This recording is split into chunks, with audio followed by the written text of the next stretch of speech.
Chapter 14:14. After kowtowing for a while, Butler Gao felt that his head was a little dizzy. He simply chose to stick his forehead tightly to the ground, and then he continued to express his regret. Before getting Cheng Menjing's forgiveness, Butler Gao didn't dare to stand up casually. He could only keep kneeling on the ground. However, after kneeling for a long time, he finally felt that something was wrong. Why was it so quiet?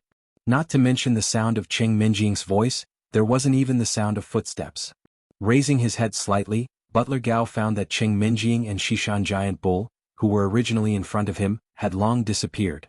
There were only a few dead bodyguards around him, and the laborers in the room who were looking at him kowtowing and apologizing in a daze. Their eyes were looking at him as if they were watching a monkey show. Butler Gao was stunned. After a long time, he got up and casually grabbed a laborer to ask. Only then did he know that the two had already left when he knelt and kowtowed. Moreover, they looked like they were in a hurry, as if they were running for their lives. Hearing what the laborer said, Butler Gao's first reaction was to not believe it. The other party was a nascent soul stage master. They could kill him with a flick of their fingers. Why would they run for their lives? They must have more important things to do, that's why they left so quickly. However, the intention of his apology must have been felt by Lady Immortal. After thinking for a while, Butler Gao gritted his teeth. A trace of ruthlessness flashed across his face. He ordered the laborers to clean up the scene, and he turned around to report to his superiors. On the east street of Moyao Town, there were many stalls on the street. They were all placed outside by the local people. They were usually used to sell small things to earn extra money. This afternoon, the neighbors all saw a plain-clothed woman pulling an old man's clothes. She looked flustered as she ran, stumbling across the entire east street. Some people with sharp eyes saw that they seemed to have slipped out from the back door of a shop. Moreover, as the woman ran forward, she kept looking back as if she was avoiding someone chasing her. Although the woman was petite, her running speed was very fast. Although she ran in a hurry, she didn't knock over any of the shops outside. Not long after, she disappeared into the alley at the end of the street. These two people were Cheng Menjing and Shishan Giant Bull, who had escaped from the Ji Chamber of Commerce's backyard. They wanted to find a place to hide first, but they didn't know where to go. They could only rely on their intuition to travel through the alleys, but they ran around like headless flies. They didn't know how they ran into the desert, but they also encountered a small sandstorm, causing them to lose their way. As the sky gradually turned dark, the sandstorm also gradually dissipated, and a bright half-moon hung in the sky. Cheng Menjing found a more stable place that was not too dusty and placed the Shishan Giant Bull down. Then she looked around, especially vigilant of the movement behind her. After confirming that no one was chasing them, she let out a long sigh of relief. The Shishan Giant Bull had been running since it escaped in the afternoon, and it didn't have time to heal itself. At this time, while circulating its primordial qi to heal itself, it asked the question that it had been hiding for the entire afternoon. Lady Cheng, I say, why are you so powerful? You are not worse than Immortal Xiao at all.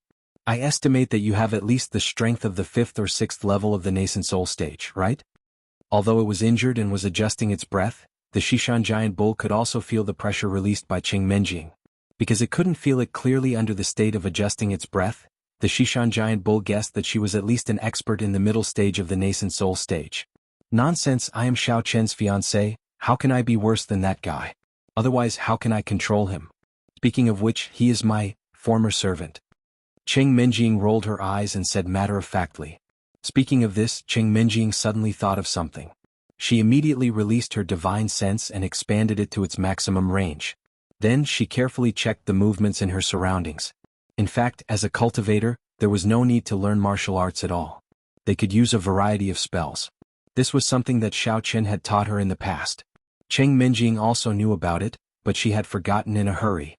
In the past, Cheng Menjing had always been with Xiao Chen. Usually, it was him who was in charge of fighting.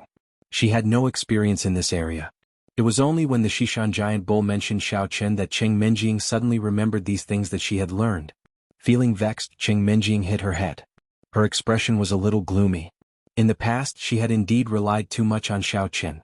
There were clearly many things that she could solve by herself, but she had to send Xiao Chen to do them. In the end, she had a body of cultivation and was useless at critical moments. Aya, my young mistress, if you have this ability, you should have said so earlier. The Shishan Giant Bull sighed heavily and said helplessly, damn it, if I had known that you were so strong, we could have just gone to the Fan family to be worshippers. Why would we still need to do hard labor? What a waste of this month. Do you think I didn't want to say it earlier? Cheng Minjing snorted and explained seriously, it was you who said that we can't be too high profile, so I deliberately didn't reveal my strength. This is not the same thing. Is my ability to express myself that bad? The Shishan giant bull did not know that Cheng Minjing was wary of its intentions. It muttered with a melancholy face, this is 2F** king bad. Now that we have killed the people of Ji's shop, it seems that we can only run away first and make other plans after we go somewhere else. If it wasn't to save your life, I wouldn't have attacked those bodyguards. Now. As Cheng Minjing spoke, she suddenly stopped. Her divine sense sensed a little movement in the distance. She frowned and looked carefully. Forget it, it's all my fault. The Shishan giant bull had no choice but to bear all the responsibility. It was about to continue speaking with a bitter face when it saw Cheng Minjing make a silent gesture to it. There's a large group of people holding torches coming here. Cheng Minjing said with a solemn face, the few people leading them have dogs. The one walking at the back is an old man riding a horse. He looks quite powerful, and that butler Gao, what's going on? Cheng Minjing was confused. In the place where her divine sense could see, butler Gao had been tied up. He was at the back of the group, out of breath, and his face was as ugly as if his father had died. Chapter 14-15. Who is it? Doc. Butler Gao? Why don't I see anything? Are you hallucinating? Shishan giant cow scratched its head and looked in the direction of Cheng Minjing's gaze with a puzzled expression. Apart from the endless desert and the pitch-black night sky at the border of the horizon in the distance, he didn't see a single ghost. Cheng Minjing ignored it and continued to look in that direction with a serious face. Shishan giant cow was a little puzzled, but not long after, it heard a few barks coming from afar. Looking towards the source of the sound, the Shishan giant bull discovered that there were torches in the distance, as well as a large group of people.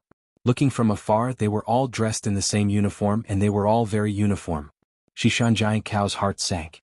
It seemed that its guess was right. This Ji's shop was not that simple. Its background was quite deep. Look, they're catching up.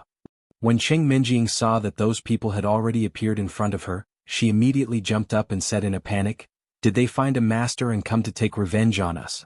Let's run quickly. After saying that, Cheng Minjing was ready to run away. But after taking 2 steps, she looked at the vast desert and was confused again. Which direction should she go? It can't be. If the Ji's shop had bodyguards stronger than the original infant stage, why would they be afraid of you? Shishan giant cow was still at the stage of being shocked by Cheng Minjing's strength. But there are so many of them. As the saying goes, a hero can't fight against so many people. Even if I'm in the original infant stage, I can't deal with so many at once, right? Cheng Minjing scratched her head in distress. A lot of people came? Shishan giant cow thought for a while and felt that the other party shouldn't be here for revenge. It simply waved its hand and took a deep breath. It's okay, don't be afraid. Let's see what they're up to when they come. Besides, we don't know the way. There's nowhere to run. It's better to wait for them. Cheng Minjing thought about it and felt that it made sense. She nodded and walked back to Shishan giant bull's side. However, her body was still tense and ready. If those people really wanted to suddenly attack her, she would be able to react immediately and buy some time for her to escape. After those people walked noisily for a while, they finally discovered Cheng Minjing and Shishan giant ox in the distance, and immediately approached them. When they got closer, the fierce hound saw the 2 people and immediately lowered their heads. They stopped barking. Obviously, they were very afraid of the aura emitted by the 2 people. Excuse me. Is that Immortal Cheng from the Cultivation Chamber of Commerce? Cheng Minjing kept encouraging herself in her heart when she heard an old voice coming from the back of the group. Oh, who is it? Cheng Minjing was startled. She couldn't figure out the meaning of this voice. Did this guy not know her? Following Cheng Minjing's response, the group of people immediately parted to the sides. The old man who had been riding at the back of the horse leapt down from the back of the horse and quickly walked in front of Cheng Minjing. He bowed to her and said respectfully, this old man is the head of the Fan family, Fan Yuqiao. Today this old man's subordinates have offended the Lady of Immortal. I hope that the Lady of Immortal will be magnanimous and not take it to heart. Fan family? Fan Yuqiao. Which one of your subordinates offended me? Cheng Minjing was a little puzzled. She turned to look at Shishan Giant Yak and found that he was also looking at her with a face full of question marks. Obviously, he also didn't know where the Fan family came from. Shishan Giant Yak's brain turned quickly. Speaking of offending, only the housekeeper of the Jianghu shop had offended Miss Cheng recently. But what did this have to do with the Fan family? Shishan Giant Yak's body trembled slightly when he thought of Cheng Minjing saying that housekeeper Gao seemed to be in this group. Could it be? It's all because this old man didn't say it clearly at the beginning? Fan Yuqiao smiled warmly and said, because the Jianghu shop is only an insignificant business in the hands of the Fan family. Usually no one would put the two together, so it's normal that Immortal Cheng doesn't know about it. This Fan Yuqiao was obviously a wily old fox. After all, the Fan family's business was huge and everyone in Moyao Town knew about it. Although Cheng Minjing didn't buy what she said, he still pushed the blame to himself immediately. He didn't mean to look down on her at all. Of course, with Miss Cheng's strength, he didn't dare to have any other thoughts. At this moment, Cheng Minjing finally understood what was going on. It turned out that such a large group of people were here for Butler Gao of the Jianghu shop. Cheng Minjing recalled that she had sensed with her divine sense that Steward Gao was tied up and dragged at the back of the group. She had a rough idea of what was going on. She asked faintly, "Oh, so you're saying that you're here to avenge the people I killed?" Although she asked this, Cheng Minjing also knew that it was impossible. Not to mention the fact that housekeeper Gao was tied up like a dumpling, she knew that he definitely wouldn't make a move based on the polite words he said when they met. However, Cheng Minjing still didn't understand why they came to apologize. After all, she and Shishan Yo had already left Moyao Town. If they were only afraid that she would go back for revenge, then there was no need to send so many people to search for her. No, Immortal Cheng, you misunderstood. Those were all servants who didn't know better. Please don't take it to heart. Fan Yuqiao's expression was a little awkward, and he quickly waved his hand to deny it. Then he smiled and said, Actually, this old man came to find you mainly to invite you back to be a guest of our Fan family." Be what? Cheng Minjing thought she heard wrong. Shishan Yo just said that with her strength she could go to the Fan family to be a guest. In the blink of an eye, the head of the Fan family came to invite her? You are so powerful. Of course you should go back to be a guest. This old man really hopes that the Fan family can have this honor. If we can invite you to take charge, then the strength of our family will go up a level. Fan Yuqiao's expression was sincere, and he said this from the bottom of his heart. But you? Cheng Minjing was a little confused. She had just sent his subordinates flying and killed several of them. Now, not only did Fan Yuqiao not pursue the matter, but he actually wanted to invite her to be a guest? How could there be such a good thing in the world? Could it be a scam? Shishan Yo was also in a state of sluggishness at this time. He sighed in his heart that it was really easy to talk to those who were powerful. In the blink of an eye, a crow flew up the branch and became a phoenix. Chapter 14:16. Seeing that Cheng Minjing was silent, Fan Yuqiao suddenly said with a look of realization, "Oh, that's right. Previously Butler Gao offended you. I've already kidnapped him and prepared to execute him in front of you to vent the hatred in your heart." After that, Fan Yuqiao immediately waved his hand. Two big men brought the tied-up Butler Gao. One of the big men kicked him in the kneecap, causing him to kneel in front of Cheng Minjing. Butler Gao's face was ashen. He thought to himself, "I'm so unlucky. If I knew this would happen, I wouldn't have told this to the old man named Fan.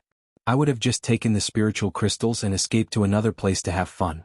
At least I wouldn't have to be tied up and brought here to suffer.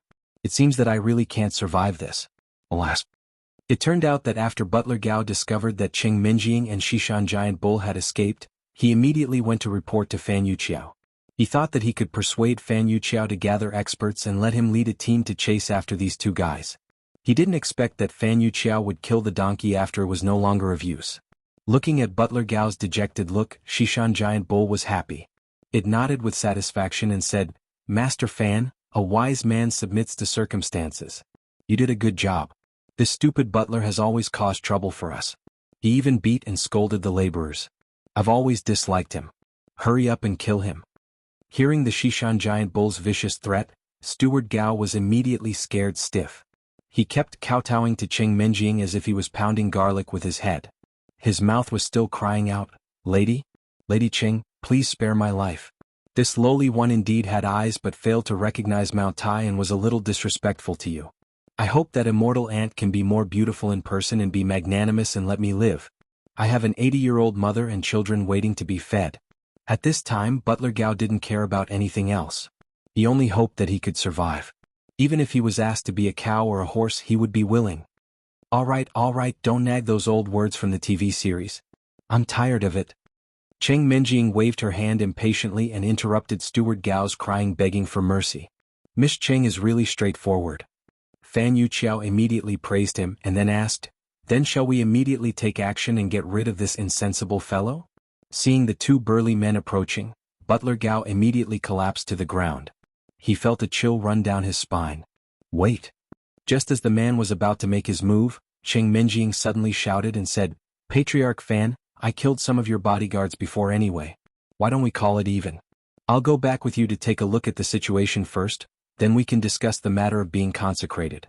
What do you think? After all, I can't make this decision at once. Seeing that Fan Yuqiao really wanted to kill Steward Gao to please her, Cheng Menjing was convinced that there should be no powerful masters in the Fan family.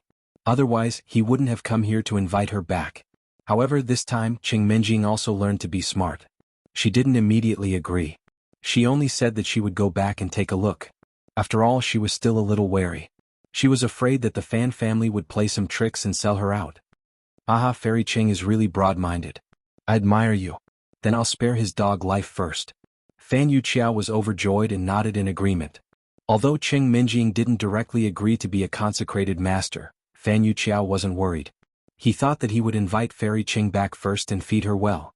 Then he would give her generous conditions. If that didn't work, he would coax and pester her until she accepted. After all, it was too difficult to invite an original infant stage master these days. Fan Yuqiao had secretly made up his mind.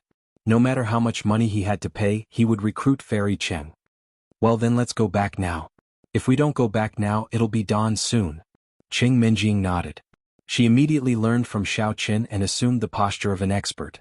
This time, Cheng Menjing didn't need to walk. Fan Yuqiao personally helped her onto a docile mare. Then he jumped onto the horse that he had ridden. The two of them chatted as they rode forward. Although the Shishan giant ox did not have a horse to ride on, he still swaggered behind. He felt that he was especially awesome now, especially glorious. He walked with vigor. The depression of being oppressed a few days ago had been swept away, and the internal injuries he had suffered previously had also healed without any medicine. To the Shishan giant bull, he was the manager of great consecrated Cheng Menjing. At this time, he had already begun to fantasize about how to negotiate with Old Man Fan about great consecrated Cheng's remuneration. It would be best if he could extort a large sum of money from this old fellow and earn enough spirit crystals. Then he could leave with Cheng Menjing. However, Cheng Menjing didn't think too much about it. Her purpose in following the Fan family wasn't really to become a consecrated Cheng Menjing, but to think about how she could use the Fan family to help her find Xiao Qin and the others. After all, with just the two of them, they were still lacking when it came to finding people. The Fan family seemed to be quite powerful. If she became a consecrated Cheng Menjing and could get them to help her find people, it would be a good deal. Fan Yuqiao was thinking about how to recruit Fairy Cheng with the most generous remuneration, while Cheng Menjing was thinking about how to find people. The two of them had their own thoughts and chatted casually. They were escorted back to the Fan family's residence by a group of people. Because Cheng Menjing and Fan Yuqiao were both riding horses, they were at the front of the group. As soon as they arrived at the Fan family's residence, they were invited into the house by a large group of servants.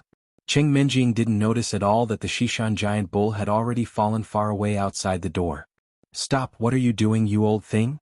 The Shishan giant bull was immersed in his own fantasies as he raised his foot to take a step into the Fan family's residence. However, before he could step in, he suddenly heard an angry roar, interrupting his thoughts. The Shishan giant bull blinked, looking a little confused. Who was he scolding? Why did the guard at the door keep looking at him? The guard was still insulting him. Are you blind? How dare you come to the Fan family to beg? Get out of here. Why don't you open your dog eyes and take a look? Is this a place where an old thing like you can come? At first, the Shishan giant bull thought that there was a beggar behind him who wanted to take the opportunity to sneak into the Fan family to eat and drink. When he turned his head, he found that there was no one behind him. This guard. Was he referring to himself? Chapter 14-17. What are you looking at? I'm talking to you. Are you still playing dumb? The Shishan giant bull turned its head around and saw the guard glaring at it. When it heard the guard's angry roar, it realized that the guard thought it was a beggar. The bull was enraged. Its eyeballs were about to bleed. It pointed at the guard and cursed, "You're the one who's F***ing blind. Am I a beggar? I'm Miss Cheng's manager. How dare you curse at me? Do you believe that I won't have Miss Cheng kill you in minutes, you little bastard? What golden pheasant or golden duck? I don't care who you are. Unrelated people, get out of here. Can't you see that the Fan family is holding a banquet for distinguished guests? The guard roared impatiently. Then he reached out and shoved the Shishan giant ox, intending to drive it out. Motherf asterisk her, why can that Miss Cheng in front go in but I can't? The bull bristled and stomped its feet in anger. However, it didn't dare to attack the Fan family guard. What if the guard accidentally hurt it because of its recklessness? Aren't you King spouting nonsense? She's a guest invited by the old master. She's honored, so of course she can go in. And who are you? You have the nerve to mingle here. The guard snorted heavily through his nose. He looked up and down at the West Mountain giant bull, who was dressed in rags, and sneered. I'm a guest for her grandfather. Shishan giant ox immediately patted its chest and proudly introduced itself. Then it stared back at the guard without showing any sign of weakness. Are you King kidding me? The guard's expression immediately darkened. He glared at the bull and said, how dare you speak so viciously and disrespect the guest of the Fan family? Do you not want to live? I really am her grandfather. If you don't believe me, find her and ask her. Didn't she just go in? Don't waste my time. Hurry up and report. The bull saw that the guard thought it was cursing and became anxious. It stamped its feet and pointed at the door. The guard was stunned at first. Seeing that the Shishan giant bull seemed to really think of him as the man's grandfather, he couldn't help but laugh out loud. He used his finger to poke the man's shoulder and said sarcastically, with your virtue you still want to be the man's grandfather? Why don't you take a piss and look at yourself in the mirror? You only know how to chase up the good things. She doesn't have a relative like you. I even want to be her grandson, but she didn't agree. Okay, hurry up and get out. Don't keep thinking about taking advantage or else I won't be polite to you. He had held back from making a move, but he ended up being mocked by the guard. West Mountain Junyo's heart immediately flared up as he roared, F***K, try touching me if you dare? Believe it, Before the Western Mountain giant ox finished speaking, it saw the guard's leg flying over and kicking heavily. Fortunately, the guard didn't use any essence force, and the Western Mountain giant ox hurriedly dodged. If I touch you, what can you do? It's already the middle of the night. I've already beaten a few beggars like you to death today. If you have the guts, don't hide. I'll kick you to death. The guard didn't hit the bull and staggered. He immediately became angry. He turned around and rushed over again, wanting to give the bull a taste of pain. Shishan giant bull finally couldn't bear it anymore. He swung his arm and slapped the guard to the ground. Then he fiercely stepped on his head and said condescendingly, Brat, didn't you want to kick me to death? Then kick me. Why aren't you showing off anymore? The other guard at the door was originally watching the show lazily, but when he saw the sudden change in the situation, he couldn't help but jump in fright. When he discovered that the unkempt beggar was actually a cultivator, he immediately ran into the mansion. Someone come quickly. The beggar is hitting someone. Someone catch him. The guard shouted as he ran, preparing to gather everyone together to deal with the giant ox of the West Mountain together. The noise in the front hall finally attracted people's attention. Cheng Minjing turned around and found that there seemed to be someone missing behind her.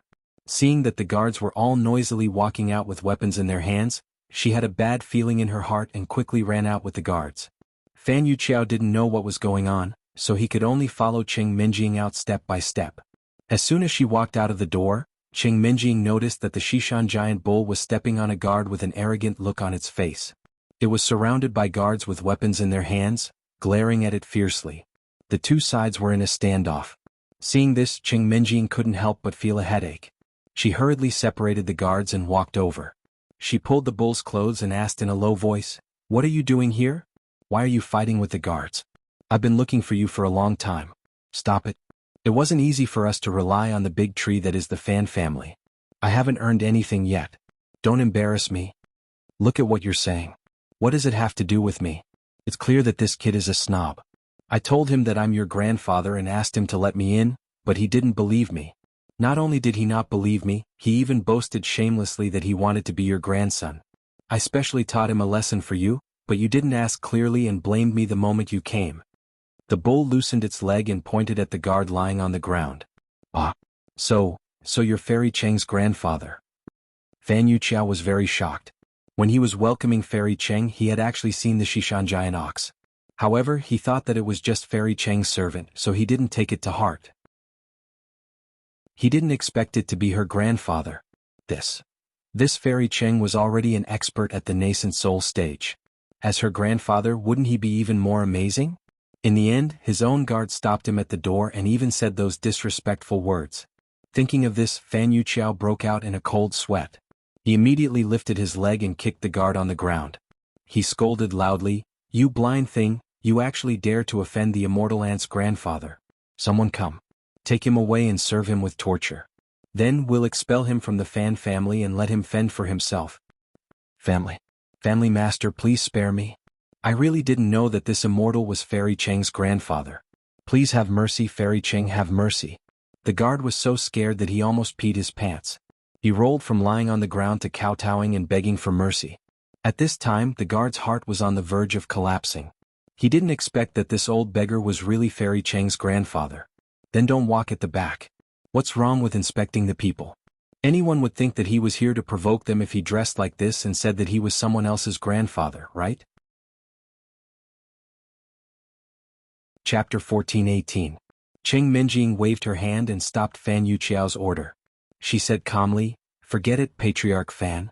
He was only thinking about the safety of the Fan family. He didn't do it on purpose. There's no need to torture him.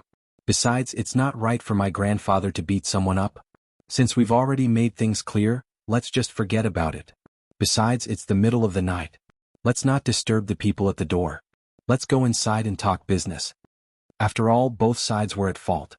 Furthermore, Cheng Minjing couldn't bear to see the guard punished. It was better for both sides to take a step back. If she made things difficult for someone else the moment she arrived, then she wouldn't be comfortable as a guest. Yes. Lady Immortal is indeed magnanimous. Let's do as Lady Immortal says. Fan Yuqiao quickly nodded and turned around. He scolded the guard with a dark expression. "If it weren't for Lady Immortal pleading on your behalf, you'd be a dead man by now. Hurry up and thank Lady Immortal for her kindness and get out of here." "Thank you, Lady Immortal, for sparing my life. I'll get out now." The guard hurriedly kowtowed a few times, then stood up and scrambled away. In his heart he felt lucky. Fortunately, this Lady Immortal had a soft heart. He was lucky that he didn't lose his life today. Looking at the retreating back of the guard, the Shishan giant ox snorted lightly. Although it was still a little unhappy, it couldn't be bothered to argue. After all, it had already taught that kid a lesson. Moreover, its purpose in coming to the Fan family was to use them to find Xiao Chen and the others. Could also earn some money along the way. Everything else didn't matter. "Two esteemed guests, please don't let the servants affect your mood. Please come in. I've already prepared the food and wine. Let's talk while we eat." Fan Yuqiao smiled and made an inviting gesture. After welcoming Cheng Minjing and the Shishan giant ox into the manor, he carefully followed them. Cheng Minjing and Shishan giant bull had been running since the afternoon. Because they left in a hurry, they didn't have time to bring their food and clothes. Fortunately, Fan Yuqiao had already sent someone to bring their luggage over and placed it in the room. It was already late at night, and Cheng Minjing and Fan Yuqiao's stomachs were already rumbling with hunger. They did not stand on ceremony with Fan Yuqiao, and directly sat down at the table and began to eat heartily. Fan Yuqiao was also very patient. He did not directly mention the business, but enthusiastically introduced the dishes, and then constantly poured wine for the two of them. He did not put on any airs as a family head. After 3 rounds of wine and 5 different dishes, Fan Yuqiao saw that Cheng Minjing and the Shishan giant bull were almost full. Only then did he ask the servants to remove the leftovers and replace them with some sliced fruits. He also brewed 2 cups of good tea and sat down with a face full of smiles. "I'm really sorry it's already so late. I should have let the two of you rest first and we can talk tomorrow." After sitting down, Fan Yuqiao picked up the tea and took a sip. Then he said with a face full of smiles, "It's just that this old man's heart is on fire and I can't wait any longer. So I shamelessly asked the two of you to stay and chat. I wonder if the two of you mind?" "It's fine." Cheng Minjing shook her head and said with a smile, "After eating the Fan family's meal, it's only right for me to chat with the family head. Besides, I did eat a bit too much just now. Chatting for a while can help with digestion." "Aha, Fairy Cheng is really humorous." Fan Yuqiao very cooperatively laughed a few times, and then with a face full of curiosity and reverence he asked, Fairy Cheng, great hero Shishan, if I may be so bold as to ask, which sect are the two of you from? Why have you come to Moyao Town? Fan Yuqiao's plan was to first understand the origins of the two masters in front of him, and then think about how much he should pay to hire them. Well, Cheng Minjing stammered for a while, thinking about how to answer without exposing herself. Seeing that she was at a loss for words, Shishan Giant Bull said, Family head Fan, there are some things you shouldn't ask. Since you want to invite us to be the Fan family's offerings, then just name a price. As for the rest, it's useless even if you know. Aha, great hero Shishan is indeed a straightforward person. I admire people like you. Fan Yuqiao laughed heartily and nodded in understanding. Fan Yuqiao also understood the rules of the immortal cultivation world. Some powerful immortals didn't like to reveal their identities. His question was indeed a bit rash. He was afraid that Fairy Cheng would be angry, so he quickly continued, It's actually very simple. Our offerings here only need to kill a horse bandit and get 50 spirit crystals. If we kill the leader of the horse bandits, naturally there will be other rewards. That's it? I heard that those low-level retainers invited by Patriarch Fan also seem to be paid according to their work. Shishan Giant Bull knocked on the table and said indifferently, But you also know my granddaughter's standard. For her, 50 spirit crystals for a horse bandit is a bit low, isn't it? Shishan Giant Bull knew very well that if they didn't negotiate the price beforehand, then there would definitely be trouble in the future. It was better to lay everything out from the beginning, break it up and explain it clearly. No. The two of you are masters. Of course, I won't treat you the same as those offerings. Wouldn't that be treating you unfairly? Fan Yuqiao quickly denied it. He even stole a glance at Cheng Minjing and found that she was expressionless. He felt a bit uneasy. We aren't interested in the payment of those low-level offerings. Family head Fan, why don't you just state a price? If we work together, we'll succeed. If we don't, we'll part ways. There's nothing much to say. Shishan Giant Bull laughed in his heart, but he still maintained a cold expression. Fan Yuqiao wiped his sweat, gritted his teeth and said, It's like this. Every month, I can give each of you 1,000 spirit crystals as a salary. As long as you are willing to help escort the goods and successfully reach the destination, I will give you a reward of 50 spirit crystals for each horse bandit, regardless of whether you killed the horse bandits or not. If you can kill the leader of the horse bandits, you will be heavily rewarded. And that's more like it. Shishan Giant Bull smiled with satisfaction. He then turned to Cheng Minjing and said, Granddaughter, what do you think of this price? Although with your strength, these spirit crystals are nothing, since Family Head Fan is so sincere, why don't you consider his suggestion? Shishan Giant Bull wasn't a fool. It was all thanks to Cheng Minjing that Fan Yuqiao was able to give him such a generous salary. He was at most a buy one get one free gift, so he naturally had to ask for her opinion. What? I have to escort the goods for you? Don't offerings only need to stay in the Fan family? Cheng Minjing's expression was a bit puzzled. Chapter 1419. Originally, Cheng Minjing's plan was to have more free time after becoming a guest. Then she could inquire about the whereabouts of Xiao Chen and the others. She did not expect that she would still have to run around, so she was a little unhappy. Hee Fairy Cheng, you don't have to worry. In fact, you don't have to participate in escort missions often. You only need to do it once. Some time ago, I had a half-baked plan that might be able to catch all the horse bandits in one fell swoop. It's like this. Fan Yuqiao pondered for a moment, then revealed his entire idea. In Fan Yuqiao's plan, Cheng Minjing and Shishan Giant Bull could help deliver the goods once. Before the delivery, they would spread the news that the goods that the Fan family was delivering were very valuable, large in quantity, and extremely valuable. Fan Yuqiao hoped to rely on this rumor to attract all the horse bandits hidden in the desert to rob them. If the leader of the horse bandits could also come, that would be the best. He could use these two high-level immortal cultivators to catch all the horse bandits in one fell swoop and get rid of all of them so as to eliminate any future troubles. Patriarch Fan, you really have a good plan. Do you think that as long as you can get rid of the horse bandits in one fell swoop, then you won't need to spend a huge sum of money every month to support us? After hearing Fan Yuqiao's plan, Shishan Giant Bull sneered and said mockingly. Although the Fan family was well off and had strong capital, just supporting Shishan Giant Bull and Cheng Minjing cost a lot of spirit crystals. As time went on, it would definitely harm them. If they could get rid of all the horse bandits in one fell swoop, then the Fan family would have nothing to worry about. In the future, Fan Yuqiao could use saving money as an excuse to fire the two people who no longer had any value. Could be said to be killing two birds with one stone. No, no, no, Shishan great hero, you are wrong. Fan Yuqiao waved his hands repeatedly and said with a sincere face, you really think too highly of me. It is rare for our fan family to welcome two immortals. It can be said that we are blessed for 3 lifetimes and honored by your presence. I can't wait to keep the immortals here forever. I am just afraid that the immortals will think that our fan family is too small and leave at any time. Then why are you so anxious for us to deal with the mounted bandits? Aren't you urging us to finish our business so that you can think of a way to drive us away? Shishan Giant Bull snorted and looked at Fan Yuqiao in disbelief. Sigh, there's something you don't know. Fan Yuqiao let out a long sigh, and a worried look appeared on his face. Our fan family has always been in the business of mass production and sale of artifacts. Moyao Town is such a small place and the business is ordinary. Most of our income comes from transporting the artifacts to Ba Immortal Town and selling them to earn back the cost. Ba Immortal Town? Do you mean the central town of the entire Baxian prefecture? Qing Minjing raised her eyebrows and asked curiously. That's right. As you can see, our fan family has some influence in the town. It is all because of this source of income that we have been able to develop. Fan Yuqiao honestly said, but ever since the horse bandits, the road to Ba Immortal Town has been hard to travel.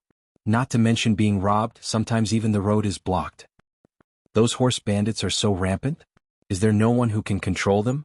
Shishan Giant Bull frowned and asked. Sigh. The place where they stay is a place where no one can supervise, but it is the only way for us to go to Ba Immortal Town. In the past, the fan family could try their luck to go there a few times. This time no one could go there. They were all robbed. Fan Yuqiao shook his head and smiled helplessly.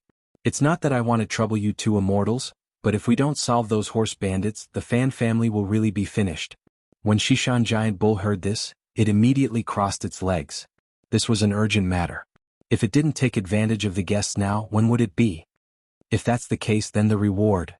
Shishan Giant Bull had just said half of its words when it was interrupted by Cheng Minjing. No problem, I agree to your conditions. Cheng Minjing didn't have a special need for spirit crystals. As long as it could be used for her daily expenses, she didn't want to continue bargaining. She was worried about another matter. Shishan Giant Bull was slightly taken aback. He wanted to take this opportunity to extort Fan Yuqiao again, but Cheng Minjing agreed directly. Shishan Giant Bull opened its mouth, but in the end it didn't say anything. Who asked its strength to be not as high as Cheng Minjing? With strength you have the right to speak. Now it had become a small follower. Great. Fan Yuqiao was overjoyed. He was about to thank her from the bottom of his heart, but Cheng Minjing waved her hand and interrupted him. She said, but in addition I also have a small request. I hope that Master Fan can help us solve it with your best ability. If you don't agree, then we can only find someone else. Fairy Cheng, please say it. As long as I can do it, I will do my best. At this time, Fan Yuqiao could see that although Shishan Giant Bull was Fairy Cheng's grandfather, he didn't have the power to make decisions. At critical moments, it was still Fairy Cheng who had the final say. To put it bluntly, it's very simple. On my way to Moyao Town, I was accidentally separated from a few of my companions. I want to borrow the power of the Fan family in Moyao Town to help me inquire about their whereabouts. Cheng Minjing finally revealed the most important purpose of her trip. Oh, I thought it was a big deal. So it's just to help Fairy Cheng find a few people. That's too simple. Fan Yuqiao secretly breathed a sigh of relief. At first, he thought that Fairy Cheng, with her heavenly beauty, would make a request that he couldn't fulfill. He was on tenterhooks, but now he was finally relieved. Well, that's good. Cheng Minjing nodded with satisfaction. She pondered for a moment and added, after I meet up with them, when the time comes, I am willing to pay the same price and invite all of Fairy Cheng's friends to be the Cheng family's worshippers. Fan Yuqiao said excitedly. Also, you and your friends don't need to do anything. Just do your own things. From Fan Yuqiao's point of view, people who could become Fairy Cheng's friends were definitely not weak. If he could invite all of them back, then he wouldn't just be a tyrant in Moyao Town. He could even expand his power in Ba Immortal Town. What I mean is, after I find them, we will leave Moyao Town and go to other places. We won't continue to stay and waste Master Fan's spirit crystals. Cheng Minjing shook her head. Chapter 1420. Glancing at Fan Yuqiao, Cheng Minjing asked faintly, are you unwilling to help me find my friends because of what I said? Look at what you're saying. How can I, Fan Yuqiao, be such a person? Since Fairy Cheng and your friends have their own matters to attend to, the Fan family naturally won't force them. Fan Yuqiao laughed awkwardly and changed the topic to finding people. How about this, Fairy Cheng? I'll have to trouble you to provide me with the names and appearances of your friends. I promise I'll be able to find them all. Okay, one of the leading men is called Xiao Chang or Xiao Chen. He's about the same age as me and his appearance is passable. The other one. Cheng Minjing nodded and described Xiao Chen and the other's appearance in detail. She felt a little strange. Why did I say Xiao Chang's name first? Could it be because I used an alias so I thought that Xiao Chen would do the same? That arrogant bastard is definitely not as smart as me. He will directly say his name when he meets someone. Fan Yuqiao ordered his servants to bring pen and paper. He recorded all the information Cheng Minjing said in detail. Then he ordered his subordinates to immediately search Moyao Town and Baxian County. He must report back from time to time. After sending out the order, Fan Yuqiao smiled and said to Cheng Minjing, Fairy Cheng, don't worry. Although our Fan family is not a famous family, we are still a little famous in Moyao Town and Baxian County. We can barely be called a tyrant. As long as someone gets lost in our area, we can basically find them for you. That's good. Then I'll wait for the good news from Master Fan. Seeing that everything was on track, Cheng Minjing finally showed a sincere smile on her face. The smile on Fan Yuqiao's face became even wider. He said with a face full of happiness, both of you must be tired after running around for a whole day, right? I have already asked my men to prepare 2 rooms for you. Please go and have a rest first. As for the escort plan I mentioned just now, this old man will make the preliminary preparations first. I will inform the 2 of you when it is completed. Cheng Minjing and Shishan Giant Bull did not refuse anymore. They went straight to their own rooms and took a comfortable hot bath, sweeping away all the fatigue from the hard work of the past month. Then they fell into a deep sleep. It was a silent night. A few days later, Fan Yuqiao sent someone to invite Cheng Minjing and Shishan Giant Bull for a talk. He said that he had already released the news and needed to trouble the 2 of them to immediately prepare to escort a batch of valuable goods to Baxian County and sound out the movements of the horse gang on the way. Cheng Minjing and Shishan Giant Bull naturally had no objections. They agreed immediately, then packed up and followed the team. At first, the 2 of them thought that Fan Yuqiao was so cautious that he would definitely use some empty boxes as bait. However, when they came to the team and confirmed the goods to be escorted, they found that the boxes were filled with natural treasures and some very valuable treasures. Both of them were a little surprised. Shishan Giant Bull was even more shocked in his heart. It seemed that Fan Yuqiao must have been harassed by the horse gang before. It was not easy for him to have Cheng Minjing, a master of the nascent soul stage, to take charge. So this time he was ready to go all out. Fan Yuqiao equipped both Cheng Minjing and Shishan Giant Bull with horses, so the 2 of them were riding side by side in front of the team. On the way, Shishan Giant Bull found that Cheng Minjing often made some strange gestures and made a few awkward dodging movements from time to time. He was a little surprised. Seeing Cheng Minjing began to make gestures again, Shishan Giant Bull simply asked, My Lady Cheng, what are you doing? Is there anything wrong with your body? Why don't I stop the team first and let us rest for a while before leaving? Keep your voice down. Cheng Minjing was shocked. She quickly put her index finger on her lips and quietly looked around. What's going on? Why can't I speak? Shishan Jinyunia looked at Cheng Minjing's appearance and was a little confused as it muttered inexplicably. Cheng Minjing observed for a while and felt that she did not attract the attention of others. Then she whispered, I am practicing how to fight with others and how to avoid the opponent's martial arts. Xiao Chen taught me a few times in the past, but it's been too long since I used it. I seem to have forgotten. Are you kidding me? As a master of the nascent soul stage, you don't even know how to fight.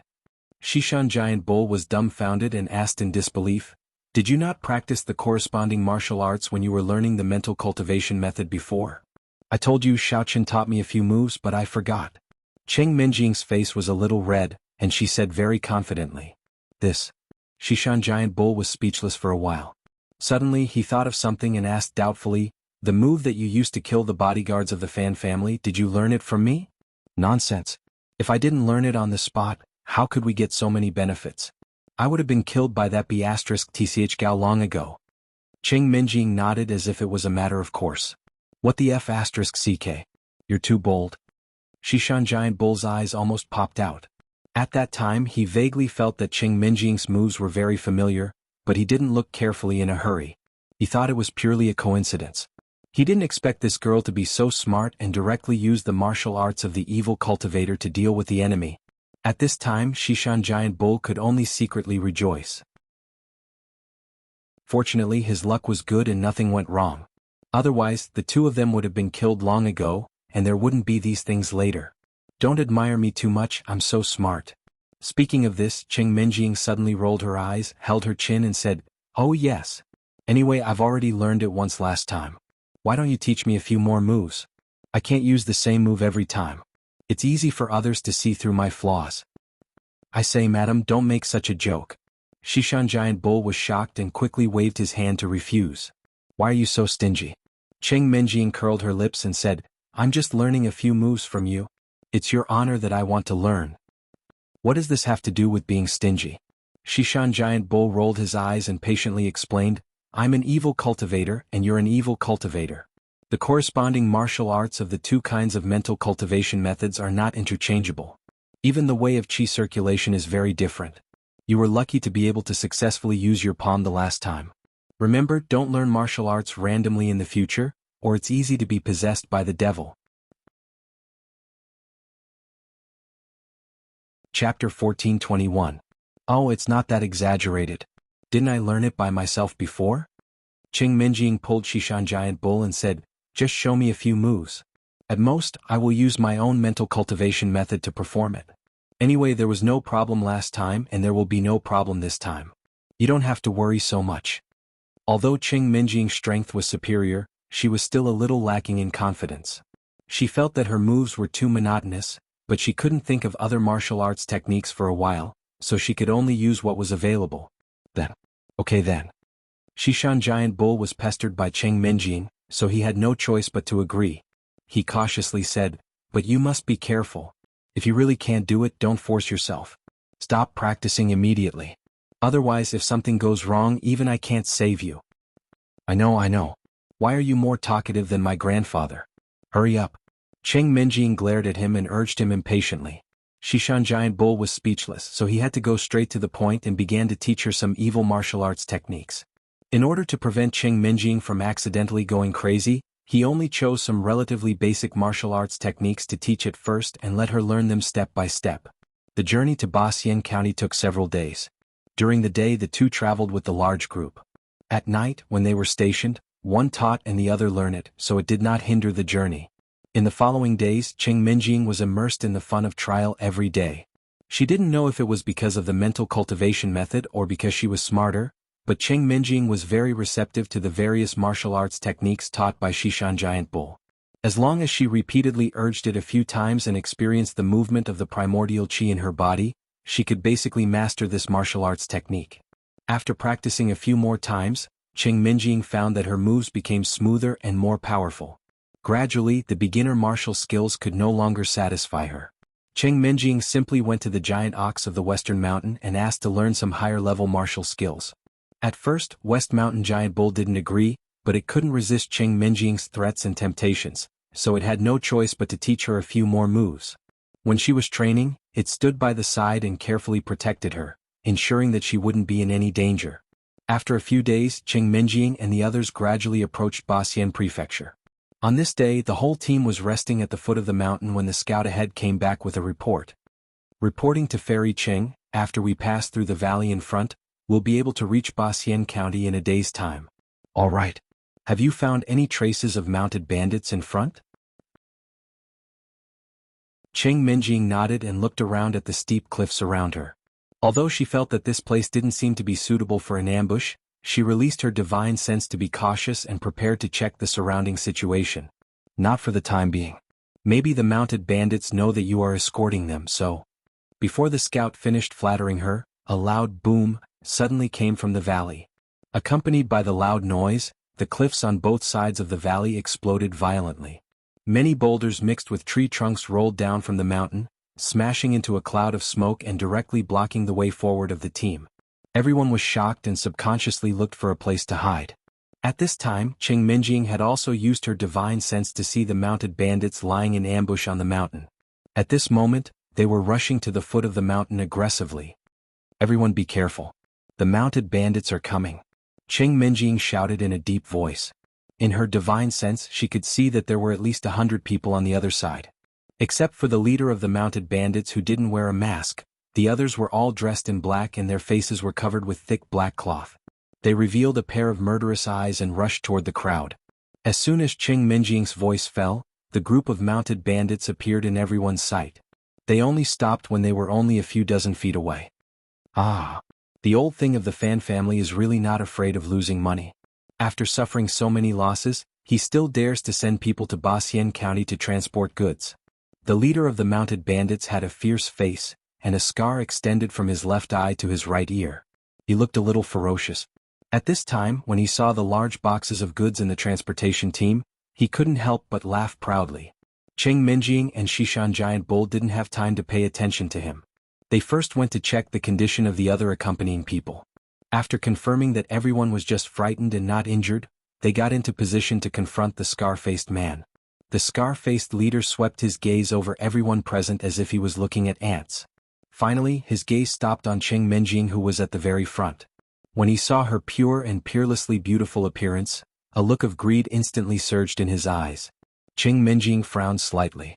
She felt very uncomfortable with the scar-faced man's wolf-like eyes. However, she didn't rush to make a move. Instead, she and Shishan Giant Bull were on guard, planning to observe the opponent's strength first. The scar-faced man's wretched eyes wandered back and forth on Qing Minjing's body. He stuck out his tongue and licked his upper lip. With an evil smile, he said, "Hee, I didn't expect Old Man Fan to be so tactful. He knows that I've been cooped up here for a few days and really can't bear the loneliness, so he specially sent me such a beautiful girl. It looks like I didn't come here for nothing. Not only can I make a fortune, I can also have some fun with this beauty. It's a perfect win-win situation." Impudent. Don't talk nonsense. Immortal Qing is a super expert invited by the Fan family. How can you bandits disrespect her? Hearing the scar-faced man's unbridled flirting, Shishan Giant Bull immediately rebuked him coldly. However, rebuking was one thing, but Shishan Giant Bull still wisely stood behind Qing Minjing. After all, he only had the strength of a Foundation establishment cultivator. If he really went up against such a large group of bandits, not even dregs would be left of him. Therefore he only dared to say it. Even if he had 3 times the courage, he still wouldn't dare to directly attack. So it's an immortal. The scar-faced man's eyes immediately lit up. He rubbed his hands together and said excitedly, "I've played with all kinds of women in my life, but I've never tasted an immortal. Immortal, why don't we find a secluded place, strip naked, and have 300 rounds of sex? What do you think? Dirty. Filthy. You're simply a shameless, lowly bastard." Qing Minjing's eyebrows immediately furrowed as she angrily cursed. Just as she took a step forward, an idea flashed through Qing Minjing's mind. She turned around and commanded Shishan Giant Bull, "Giant Bull, I really want to slap that fly to death, but I'm afraid his strength is higher than mine. Why don't you go first and spar with him for me? Let's see how strong that bastard is." Chapter 1422. Shishan Giant Ox immediately broke out in a cold sweat when it heard this. Its face fell and it said, "Great Aunt Qing, I'm only at the Foundation establishment stage. There's a huge gap between us. I'm more like bullying those Qi refinement stage cultivators. Besides, if he doesn't make a move, I can't see his strength. What if he's stronger than me when he comes out? Wouldn't I be courting death? Then what should I do?" Qing Minjing pouted gloomily. However, before she could make a decision, the other party couldn't hold it in anymore. "Since Madame Qing doesn't want to come, I'll have to go and find you myself, ha." The scar-faced man obviously couldn't wait any longer. Driven by lust, he immediately took out his own magical weapon and revealed his cultivation of Golden Core Stage Level 5. The corners of his mouth curled into a lewd smile as he flew towards Qing Minjing. The scar-faced man's magic weapon was a flag with a wooden handle. There was a strange pattern on the flag. As he rushed over, he threw the flag and the wooden handle was stabbed into the soil. As soon as the flag landed on the ground, the scar-faced man immediately started chanting. A dark purple light suddenly spread out from the flag. Before Qing Minjing and Shishan Giant Ox could react, they were already enveloped by the light. Damn. What the hell is this? The Shishan Giant Ox was shocked by the purple light and immediately realized that something was wrong. It couldn't help but exclaim, "Damn, I've actually been demoted to the Qi refinement stage level 7. This beam of light is so freaking creepy." After realizing that the flag was strange, the Shishan giant ox immediately retreated. As it retreated, it reminded Cheng Menjing, "Madam Cheng, let's quickly leave the range of the purple light. If you get demoted, you'll be in trouble." Cheng Menjing did not have enough battle experience. At first she was slightly stunned. After hearing Shishan Giant Bull's words, she did not care about anything else and immediately prepared to retreat. Unexpectedly, Scarface's figure flashed and quickly cut off her path. Scarface directly ignored the retreating Shishan Giant Bull and stared at Cheng Menjing with a lewd expression. He reached out his hand towards her chest and muttered, "Little fairy, don't be in such a hurry to leave. Come, let me have a taste of my hands first. Since you can't go back today, you might as well lie down and accept your fate." Shameless, vulgar, pervert. Cheng Menjing snorted softly. She lightly stepped on the ground with the tip of her foot and her body floated to the left, nimbly dodging Scarface's perverted hand. After landing on the ground, Cheng Menjing immediately activated her technique and checked her condition. Her serious expression suddenly turned into one of surprise. She blurted out, "Giant Bull, I don't think I'm affected. I'm still at the original infant stage. What's going on?" "Haha, little fairy is indeed too naive." Scarface approached Cheng Menjing and laughed weirdly. "Although my magical equipment does not have any offensive capabilities, anyone who is affected by its light will have their cultivation lowered. Naturally, you are only at the original infant stage." "What? You're our original infant stage expert?" Scarface, who was about to reach Cheng Menjing, suddenly staggered and stopped in his tracks. He barely managed to maintain his balance and looked at Cheng Menjing in disbelief. His expression was a little distorted. "Yes, but it's too late for you to realize it. Go and die, you perverted shameless bastard." Cheng Menjing shouted and activated the Yuan Qi in her body to cover her right palm. Her figure flashed and in a blink of an eye, she appeared behind Scarface and pushed her right palm forward. Dark Devour. Scarface only felt his vision blur and then his entire body felt like it had been thrown into an ice cave. All the hairs on his body stood up. Without waiting for Scarface to react, a light young girl's voice suddenly rang out from behind him, carrying a faint coldness. Following that, a wave of vicious strength chi followed closely, smashing heavily onto his back. Boom. Just as the thought of dodging arose, Scarface was sent flying into the air by Cheng Menjing's palm strike. The last thing Scarface felt in this world was as if his internal organs had been smashed into pieces by a fist. Flying through the air, he spat out a mouthful of blood mixed with his shattered internal organs. Then he fell heavily onto the ground. His eyes rolled back and he stopped breathing, becoming a corpse. The mounted gangsters who had been cheering loudly at the back were instantly silenced. The echoes of their cheers still lingered in the air above the valley. The mounted gangsters were so frightened that they could not close their mouths. Their faces were pale as they looked at each other. They had no idea what had just happened. Originally, they had thought that they would be able to smoothly snatch the goods. If they could please their leader, he might even reward them with something good. They did not expect that in the blink of an eye, the originally arrogant and despotic Scarface would be beaten to death by a weak young girl. Many people saw the scene of Scarface's tragic death and could not help but feel timid. Their footsteps gradually moved back, quietly thinking of escaping. "Brothers, don't be afraid. No matter how powerful that stinking girl is, she may not be able to defeat so many of us." Someone in the crowd shouted first, stopping the retreating footsteps of the crowd. The mounted gangsters thought that it was right. No matter how powerful that girl was, she was only one person. They had over 100 people. Even if they relied on pressure, they could crush her to death. What was there to be afraid of? "Everyone, let's attack together. Let's kill that girl first, then steal the Fan family's goods. Yes, that whore killed Big Brother. We have to avenge Big Brother. Let's rape her first, then kill her, then rape her again. Kill those bastards from the Fan family and make them regret appearing here. Let's take all their things for ourselves." Thinking up to this point, the rest of the mounted gangsters seemed to have been injected with chicken blood. They roared fervently. The mounted gangsters who were walking in front were the first to pounce on Cheng Menjing and the others. Their eyes were bloodshot and they all looked as if they were ready to fight to the death.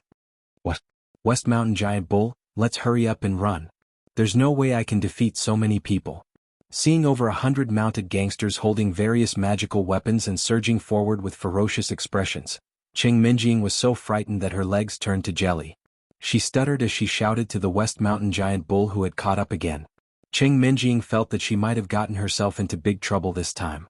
Just because she killed a shameless person, she actually attracted so many people. How could she possibly defeat them? It was better to hurry and escape with the West Mountain Giant Bull. Stop, stop, stop. Don't be so flustered all the time. Those are just chi condensation and foundation establishment stage horse bandits. To you, they're just weak chickens. What's there to be afraid of? The Shishan giant ox didn't mind too much and waved its hand. Chapter 14:23. Even if there were a few hundred more of them, they wouldn't be your opponents. You can kill them easily. Although the bull said so, it was obviously more interested in something else. It ran to a place not far away and casually pulled out the flag that the scarred man had inserted into the ground. It rubbed it up and down admiringly. In fact, ever since this guy entered the immortal cultivation world, he had always wanted to get himself a magical artifact. After staying in the Ji shop for so long, he was very interested in high-end magical artifacts. Since there was a ready-made one, of course, the bull wouldn't miss it. But speaking of which, the function of this flag was to lower the enemy's cultivation. For the bull, it was indeed very suitable. After all, he was only at the first level of the foundation establishment stage. With this treasure in his hands, it was like adding wings to a tiger. Although this magical artifact was ineffective against cultivators who were much higher than him, the situation just now was very obvious. Cheng Minjing, who was much stronger than the scarred man at the 5th level of the golden core stage, was not hit by the ray of light. But for the bull, it was already a rare treasure. Crazy. I won't kill people for no reason. Cheng Minjing shook her head in disgust and rejected Shishan Giant Bull's proposal. She snorted and said, "If it wasn't for that guy with a scar on his face being too dirty, I would have only injured him at most. You want me to kill so many people, I won't do it." The law of the jungle was the law of the jungle. Cheng Minjing was very clear about it. But she was a girl after all, and Xiao Qin had always been in front of her to protect her. Usually he wouldn't let her fight. So unless there was no other choice, Cheng Minjing was not willing to put people to death. Isn't that simple? The bull pointed at the horse bandits that were rushing over and said, "Why don't you just injure them? You don't have to kill them, but you have to make them lose their ability to move. As long as you control the strength of your palm, it's very easy to do. Leave the rest to me and the others." "But aren't you going to kill them all the same? That's no different from me killing him." Cheng Minjing was stunned and muttered reluctantly, "My dear Miss Cheng, why don't you think about the purpose of our visit this time?" The Shishan Giant Ox advised Cheng Minjing earnestly, "Even if we can all escape successfully, the horse gang will still find trouble with the Fan family. Don't forget, we still need the Fan family to help us find Xiao Chen and the others." All right. Cheng Minjing thought for a while and felt that what the Shishan Giant Ox said did make some sense. So she gritted her teeth and hardened her heart. She led the Fan family's entourage to meet the enemy. She carefully suppressed her strength and launched an attack on the horse gang who were shouting to kill them. At first, Cheng Minjing was not used to it. Her attacks were either too light or too heavy. She even needed the Shishan Giant Ox's help. However, after knocking down a few horse gang members, she gradually got the hang of it. Her attacks became more and more fluid. She played with the moves that the Shishan Giant Ox had taught her before. After all, the 6 senses of a cultivator were very sensitive, and their comprehension was very high. No matter what it was, they could basically learn it 2 or 3 times. And the Fan family's entourage that followed Cheng Minjing saw that after the fairy fought with the immortal a few times, she began to shuttle through the horse gang alone. Wherever there were more horse gang members, she would go. The crowd could not help but jump in fright. They thought that Cheng Minjing did not want to live anymore. They felt a little timid and hesitated to follow her.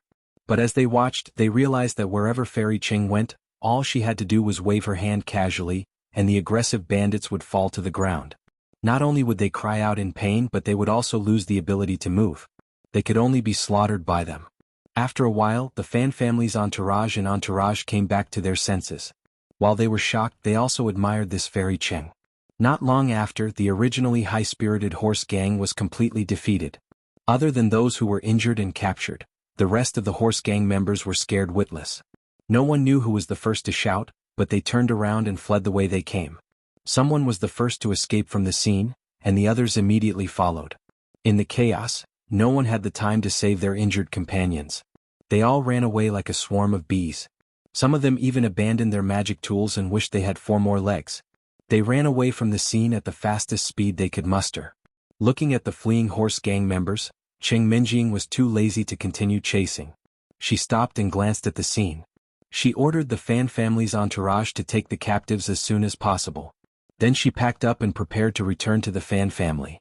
Anyway, the road ahead was now blocked by falling rocks. If they wanted to go to Immortal Town, they would need to take a long detour.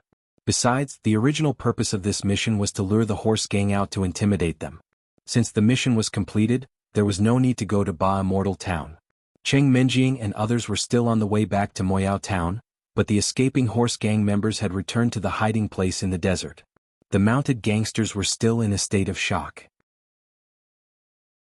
Those who were slightly more clear-headed immediately went to find their leader and reported the failure of today's robbery in full detail. They also described Cheng Minjing as if she was a killing star who had descended from the heavens. The leader of the horse bandits was frightened by his subordinates. Looking at everyone's flustered appearance, he couldn't help but feel bewildered.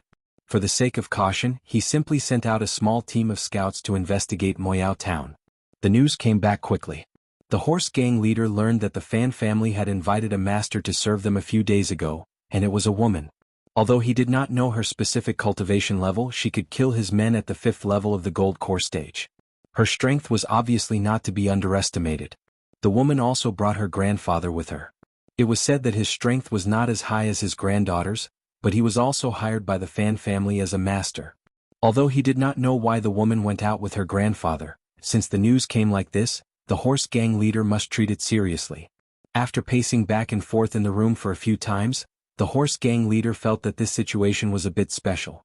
He really could not make a decision. He simply took out a sound-transmitting talisman and planned to contact the higher-ups, report this matter, and discuss a solution.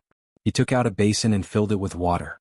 The horse gang leader put the sound-transmitting talisman into the water, muttered a few words, and then waited silently. Chapter 1424. Jin Yuanfeng, what's the matter? I don't have time to chat with you now. Try to keep it short. The water basin where the voice-transmitting talisman was placed rippled, and transparent bubbles floated to the surface of the water. An ethereal voice suddenly sounded in the room. It was hard to tell if it was a man or a woman, but the tone was urgent. Young master, there's a situation in the area I'm in charge of today. The leader of the horse bandits, Jin Yuanfeng, quickly shouted to the water basin. What situation? Get to the point. The person who was called Young Master ordered concisely. Yes. Jin Yuanfeng nodded respectfully and said, a few days ago an expert from the Fan family came to Moyao Town. Then he was intercepted by our people when he was transporting goods to Immortal Town. I didn't expect that guy to not only kill one of my Golden Core subordinates, but also injure and capture dozens of people. So, I think it's necessary to report this situation to you. The young master paused for a moment, and the voice that came again was a little surprised. There's such a thing? Do you know where the Fan family hired the expert from? What's the specific strength of that person? Did you find out which family or sect she came from? I'm not sure about the specific strength and I couldn't find out who's backing her. Jin Yuanfeng sighed with some annoyance and said hesitantly. You don't know this and that, then what do you know? The young master's voice was obviously a little dissatisfied. According to the information that came back, we only know that the girl and her grandfather were originally working in a shop under the Fan family. Later, because they killed the Fan family's bodyguard and revealed their true strength, they were invited back by Old Man Fan in the process of escaping. Jin Yuanfeng hurriedly reported what he knew about the situation. What? The expert from the Fan family is a woman? And she has a grandfather? The young master was slightly stunned and asked in a deep voice, didn't the horse bandits under you fight with her? Did you feel her strength? What about her grandfather's strength? Reporting to young master, according to the speculations of the subordinates who escaped, that chick's cultivation is at least at the 7th or 8th level of the Gold Core stage. However, her grandfather's strength isn't that great. It seems that he's only at the Qi refining or foundation establishment stage. Jin Yuanfeng hesitated for a moment. He felt that his subordinate's report was a little unreliable, but he still said it. There's actually such a huge difference. The young master was silent for a while before asking, what do she and her grandfather look like? Give me a simple description, and I'll help you investigate to see which sect or family he's from. Oh, that little girl is quite pretty. Her eyes are very big and her nose bridge is also very high. However, her figure is not that great. As for that old man, he is very ordinary. Apart from his gloomy expression, There doesn't seem to be anything special about him. Jin Yuanfeng tried hard to recall the situation and answered with difficulty. At that time, his subordinates were scared out of their wits and were busy running for their lives. How could they have the time to take a closer look at what the other party looked like? Therefore, the information he received was only as rare as phoenix feathers and unicorn horns. What kind of nonsense is this? I asked you to talk about the other party's appearance. Why are you talking about her figure? Besides, the information you reported is nondescript. Where do you want me to find her for you? There are many beautiful women in the world of cultivators, and gloomy old men are a dime a dozen. How do you want me to find her? This is simply nonsense. The young master was very displeased as he scolded. The corner of Jin Yuanfeng's mouth twitched after being scolded. He said with a bitter face, I'm sorry, young master. Why don't you just tell me what I should do next? If worst comes to worst, I'll personally take action and capture that little girl and her grandfather. Then I'll hand them over to you to deal with. What do you think? What's the use of capturing them? I can't be bothered with your trivial matters. The young master replied somewhat impatiently. Then what should we do? Jin Yuanfeng didn't dare to talk back and asked cautiously. The young master seemed to have thought it through. After hearing what was said, he decisively said, the disciples of those big families and sects definitely won't be so bored as to run to the remote Moyao town just to help the Fan family. Since her strength is so low, you might as well directly challenge her to a battle and kill them all. Lest the night is fraught with dreams and they come up with something else. At this time the young master's heart was very clear. Moyao town was located in a remote desert, and the Fan family wasn't some famous family. The people they could invite naturally didn't have any background or identity. At most, they only had a little bit of cultivation strength. Even if they killed them, there definitely wouldn't be anyone who would seek revenge for them. Therefore, they didn't need to worry about anything. After killing them and throwing them into the desert, who would know it was the horse bandits who did it? Good. I'll listen to young master. I'll write the battle invitation now. Jin Yuanfeng came to a sudden realization and quickly nodded. He immediately found a pen and paper and wrote with great speed. After a while, Jin Yuanfeng finished writing the battle invitation and read it to the young master. After obtaining his approval, he put the written battle invitation in an envelope and ordered the servants to quickly send it to the Fan family. Alright, if there's nothing else, then let's leave it at that. In the future, don't report such small matters to me. You can make your own decisions. After saying that, the young master's voice disappeared, and the voice-transmitting talisman floating on the water also melted in the clear water. Alright, young master, just wait for my good news. Although the voice-transmitting talisman had disappeared, Jin Yuanfeng still made a vow to the basin with all his might. Early the next morning, Fan Yuqiao received the battle invitation from Jin Yuanfeng. This situation was also unexpected to him. However, Fan Yuqiao naturally couldn't help Cheng Menjing make a decision. He could only send someone to find Cheng Menjing and Shishan Giant Bull, the two mighty immortals, and present the battle invitation to them. Then he waited for them to read it and discuss countermeasures together. Those horse bandits are really annoying. I thought that the scar-faced man was the leader of the horse bandits. I didn't expect that there was a damn leader behind him. After reading the letter, Cheng Menjing was so angry that she directly crumpled the letter into a ball and threw it on the table. Before Shishan Giant Bull could finish reading it, Cheng Menjing began to fly into a rage. He had to pick up the ball of paper from the corner of the table, carefully unfolded it, and read the rest of the content. Cheng Menjing was still angrily stamping her feet and shouting, "All you know is fighting and killing all day long. What's the point of that?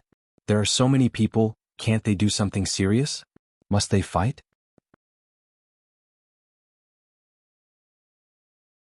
Chapter 1425. The giant bull flicked the crumpled invitation and said coldly, "It doesn't matter. Since Jin Yuanfeng is so eager to die, why don't you fulfill his wish, granddaughter? As long as you kill him, the Fan family will be able to relieve some pressure, and their business will definitely be much better." It's easy for you to say. What if he's stronger than me? Then I'll be the one to die. I won't do it. Cheng Menjing glared at the bull unhappily. She thought that this greedy old guy must want to take the opportunity to extort Fan Yuqiao of spirit crystals again. Otherwise he wouldn't be so proactive. If you're so capable, why don't you do it? I don't think there's anything to be afraid of. No matter how powerful he is, his strength can't be higher than yours. Shishan Giant Yak confidently guaranteed, then smiled mysteriously and said, "Besides, don't I still have a secret weapon in my hand?" "What secret weapon? Why haven't I heard you mention it before?" Qing Minjing asked in surprise. She suddenly thought of something and said with a strange expression, "You're not talking about that." "That's right." Shishan Giant Yak nodded proudly, took out the banner with the strange pattern and said in a serious tone, "If his strength is so superb that it has reached the same level as yours, then you can use this banner to lower his cultivation and then you can beat him. It's absolutely safe." "TSK, as if it's true. Do you know how to use this thing?" Qing Minjing rolled her eyes at the sky and threatened the bull instead. "You're using someone else's magic weapon as a treasure. Be careful of the backlash or I won't save you." It wasn't that Qing Minjing looked down on the banner. She just felt that it was best not to use unfamiliar things indiscriminately. Otherwise, God knows what dangerous situation would occur. "Oh, it's not difficult at all." Shishan Giant Bull did not take Qing Minjing's threat to heart at all. Instead, it raised the flag and said excitedly, "I saw that guy just casually stuck the flag in the ground and chanted a spell to activate it. The spell seemed to be," the cowboy recalled carefully, then threw the flag in his hand to the ground. Relying on his memory, he chanted a few strange incantations at the flag. Not only did Qing Minjing frown, even he himself was not sure if he was chanting correctly. After a while, the banner on the ground did not respond at all. Shishan Giant Yak changed its method and chanted another set of incantations, but it still had no effect. After that, no matter how the Shishan Giant Yak chanted in a different posture or incantation, the banner on the ground did not change at all. Gradually, this fellow felt a little embarrassed, but he still forced himself to chant the incantation, not knowing how to end the situation. "Great hero Shishan, we don't have much time now. Why don't we try again another day?" Seeing this, Fan Yuqiao had to come out and smooth things over. He smiled amiably and said, "Let's solve the problem of the horse gang's provocation first. This broken flag, it's stupid when it's time to make me proud. It's really not useful." Hearing this, Shishan Giant Bull had to put away the flag embarrassedly and took the opportunity to step down. Fan Yuqiao naturally would not say anything more to Shishan Giant Bull. Instead, he turned to Qing Minjing and said with a smile, "Fairy Qing, if you have the confidence, why don't you go and meet the horse gang leader, Jin Yuan Feng? The horse gang here should be under his control. If you can kill him, it will be a great contribution to Moyao Town. I will pay you a large sum of spirit crystals as your reward. What do you think?"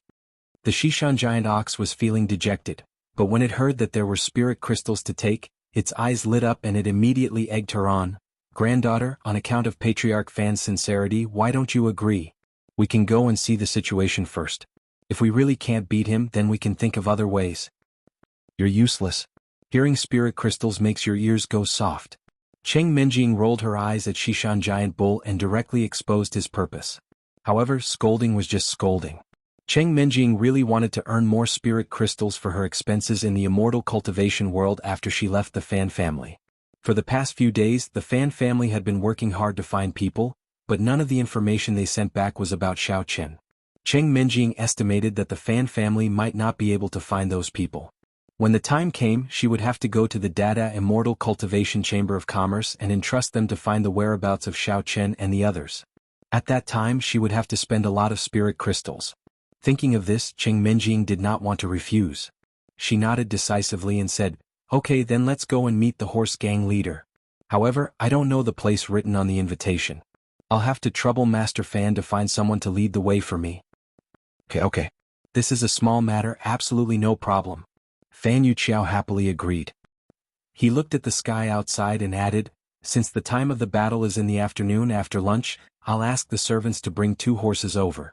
Then I'll find a servant who knows the road best to guide you to that place." Fan Yuqiao was looking forward to it.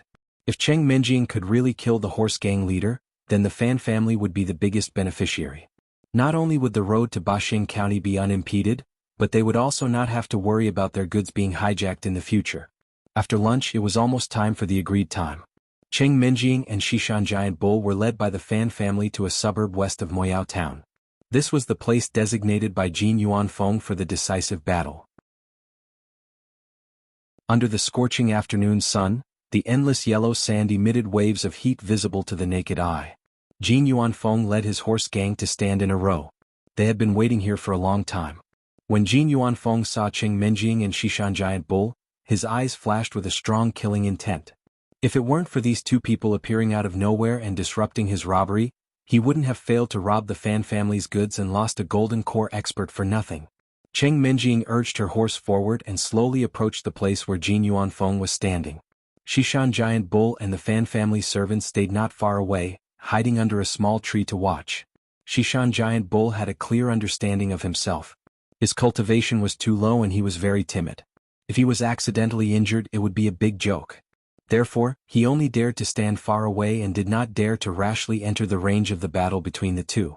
Jin Yuanfeng saw Cheng Minjing approaching and asked loudly, "You are the Cheng family's guest."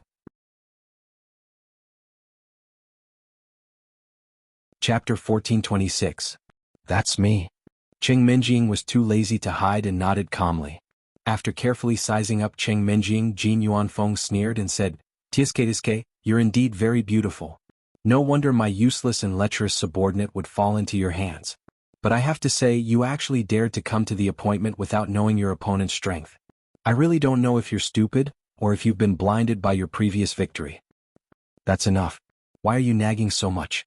This damn place is too hot. I don't have time to waste with you. What if my delicate skin gets tanned? There's no sunscreen here. Hurry up and make your move." Cheng Minjing frowned and urged impatiently. Cheng Minjing's skin was very fair. Although she sometimes envied that kind of healthy, wheat-colored skin, she didn't want to be tanned like an African nigger. So, she wanted to finish as soon as possible and call it a day. It seems that the saying beautiful women don't have brains is indeed true. Little girl, you're really a fool. Jin Yuanfeng looked up to the sky and laughed, then suddenly stopped. He stared at Cheng Minjing and said with a murderous look, "Then don't blame me for being ruthless." As soon as his voice fell, Jin Yuanfeng's body trembled, and his pupils emitted a bright light.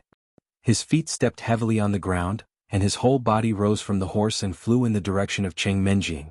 In the process of gliding, Jin Yuanfeng's fist had already condensed a thick layer of yuan qi. With the momentum of the dive, he fiercely smashed towards Cheng Minjing. "Why don't you have an artifact?" Cheng Minjing couldn't help but be surprised and asked subconsciously. Although she was surprised, Cheng Minjing's dodging movements didn't hesitate. She quickly supported herself with her palms on the horse's back, then made a beautiful backflip, and landed on the sand with a graceful and smooth posture. Bang! Jin Yuanfeng's fist missed and smashed into the horse's back. The horse let out a mournful cry as a bloody hole appeared on its body. It fell to the ground and struggled for a while before spitting out blood and dying. Cheng Minjing frowned. At this moment she had already figured out Jin Yuanfeng's strength from his punch. He was merely at level 2 of the original infant stage. She was relieved. After she stood still, she didn't wait for Jin Yuanfeng to make another move. She immediately pushed her palm towards him. Jin Yuanfeng's mouth suddenly curled into a strange smile when he felt the strong air wave coming towards him. He said in a strange tone, "I didn't expect you to have such rich fighting experience at such a young age. It's a pity that your strength is too low. Otherwise it's very likely that you would have succeeded." As soon as he finished speaking, Jin Yuanfeng unbuttoned his shirt, revealing a diamond-shaped mirror. Cheng Minjing looked at Jin Yuanfeng's actions in bewilderment.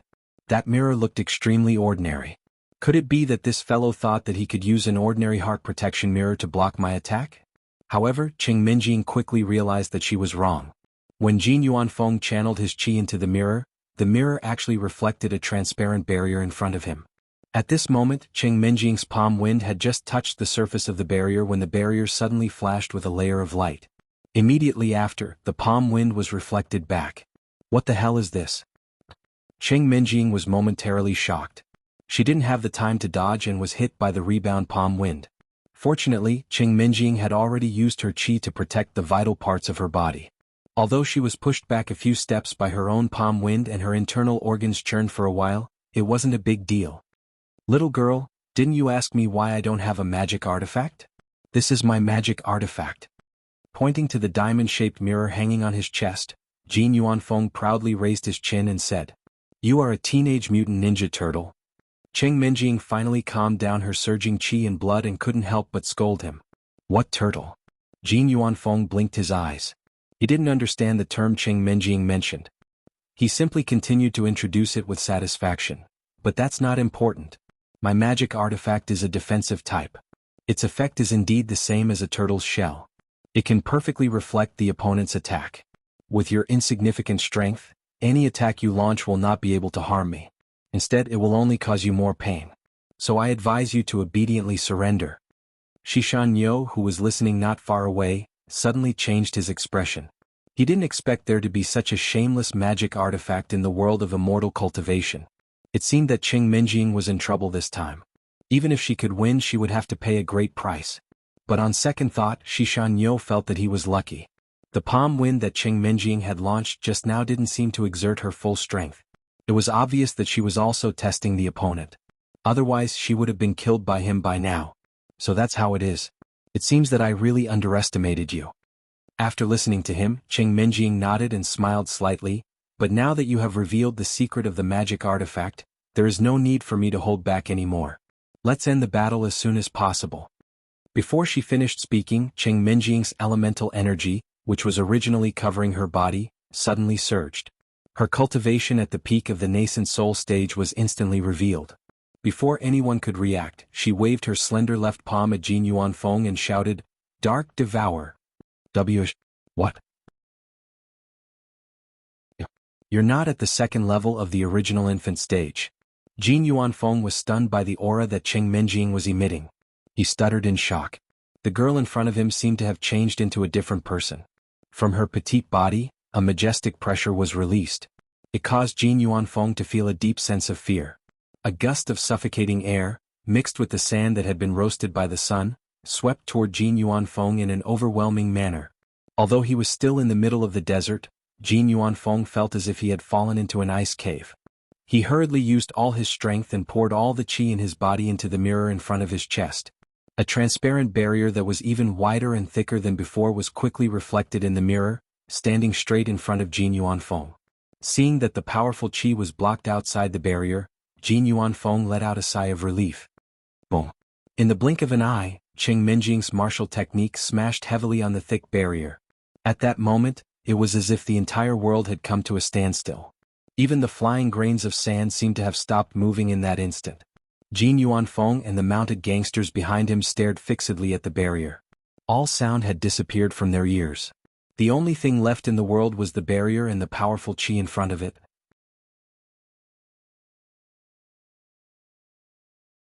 Chapter 1427. It seemed like a century had passed, but it also seemed like only a second had passed. The barrier seemed to be motionless, perfectly blocking Qing Minjing's martial arts. Jin Yuanfeng's face just showed a touch of joy, but he suddenly heard a crack sound. The joy immediately froze on his face and it turned into horror and disbelief. With the sound, a crack gradually appeared on the barrier, and it became bigger and bigger. As the strength of the qi continued to increase, the originally fine cracks on the barrier gradually spread like a spider web. The entire barrier seemed to be on the verge of collapse, and it could shatter at any time. This is impossible. Jin Yuanfeng was already dumbfounded, and he muttered to himself. Suddenly there was a slight crack sound in front of his chest. This sound was like thunder in Jin Yuanfeng's ears, and he immediately looked down in panic. He saw that the treasure mirror that he was so proud of had also been shaken by the strength of the qi, and the treasure mirror that was originally full of spiritual qi suddenly lost its light and became extremely dim. Because the magic weapon had already broken, the barrier that protected Jin Yuanfeng naturally collapsed in an instant. Although the barrier had resisted most of the damage, the remaining qi still blasted him backward, and he fell head first on the hot sand. He opened his mouth and spat out a mouthful of blood, then he fainted. The rest of the horse bandits were stunned. They had come confidently to watch their boss take revenge and cheer him on. In the end, in the blink of an eye, they were defeated by that girl again? Fortunately, they were basically all experienced. Someone shouted, "Run!" and the rest immediately fled like stray dogs. In the blink of an eye, they disappeared, leaving only the vast yellow sand. Phew, it's finally over. Qing Minjing breathed a sigh of relief. If she had known that the opponent's magic weapon was so evil, she would have directly used her strongest strength to fight directly. That way, she wouldn't have been hit by her own trick for no reason, and she wouldn't have been exposed to the sun for so long, and her skin would have been tanned a lot. "Miss Qing, I say you should just kill that person directly, there's no point in keeping him." Shishan Giant Bull, who was not far away, saw that Qing Minjing was planning to turn and leave, and poked its head out from under the tree and shouted loudly, "Beat your head." Qing Minjing glared at the Shishan Giant Bull and snorted, "This lady won't do things like killing people. At most, I'll bring him back and let Patriarch Fan deal with him." After that, Cheng Minjing walked towards Jin Yuanfeng and reached out to pick him up and take him away. Anyway, Cheng Minjing still insisted that she didn't want to kill people casually. Since Jin Yuanfeng was seriously injured now, wouldn't it be the same to capture him and hand him over to Fan Yuqiao? Walking to Jin Yuanfeng's side, Cheng Minjing bent down to grab his ankle, but before she could touch Jin Yuanfeng's clothes, she suddenly felt her vision blur, and her nose smelled a strange fragrance. Then she lost consciousness, her body went limp and she collapsed to the ground. Just as Cheng Minjing collapsed, a one-eyed old man dressed in black suddenly appeared beside her. He stared at the unconscious Cheng Minjing and Jin Yuanfeng as if he was thinking about something. Miss Cheng. Shishan Giant Bull, who was not far away, saw this scene. It was so scared that it jumped up and shouted anxiously. Just as it was about to rush to save Cheng Minjing, it saw the one-eyed old man wearing an eye patch turn his head and glance at it.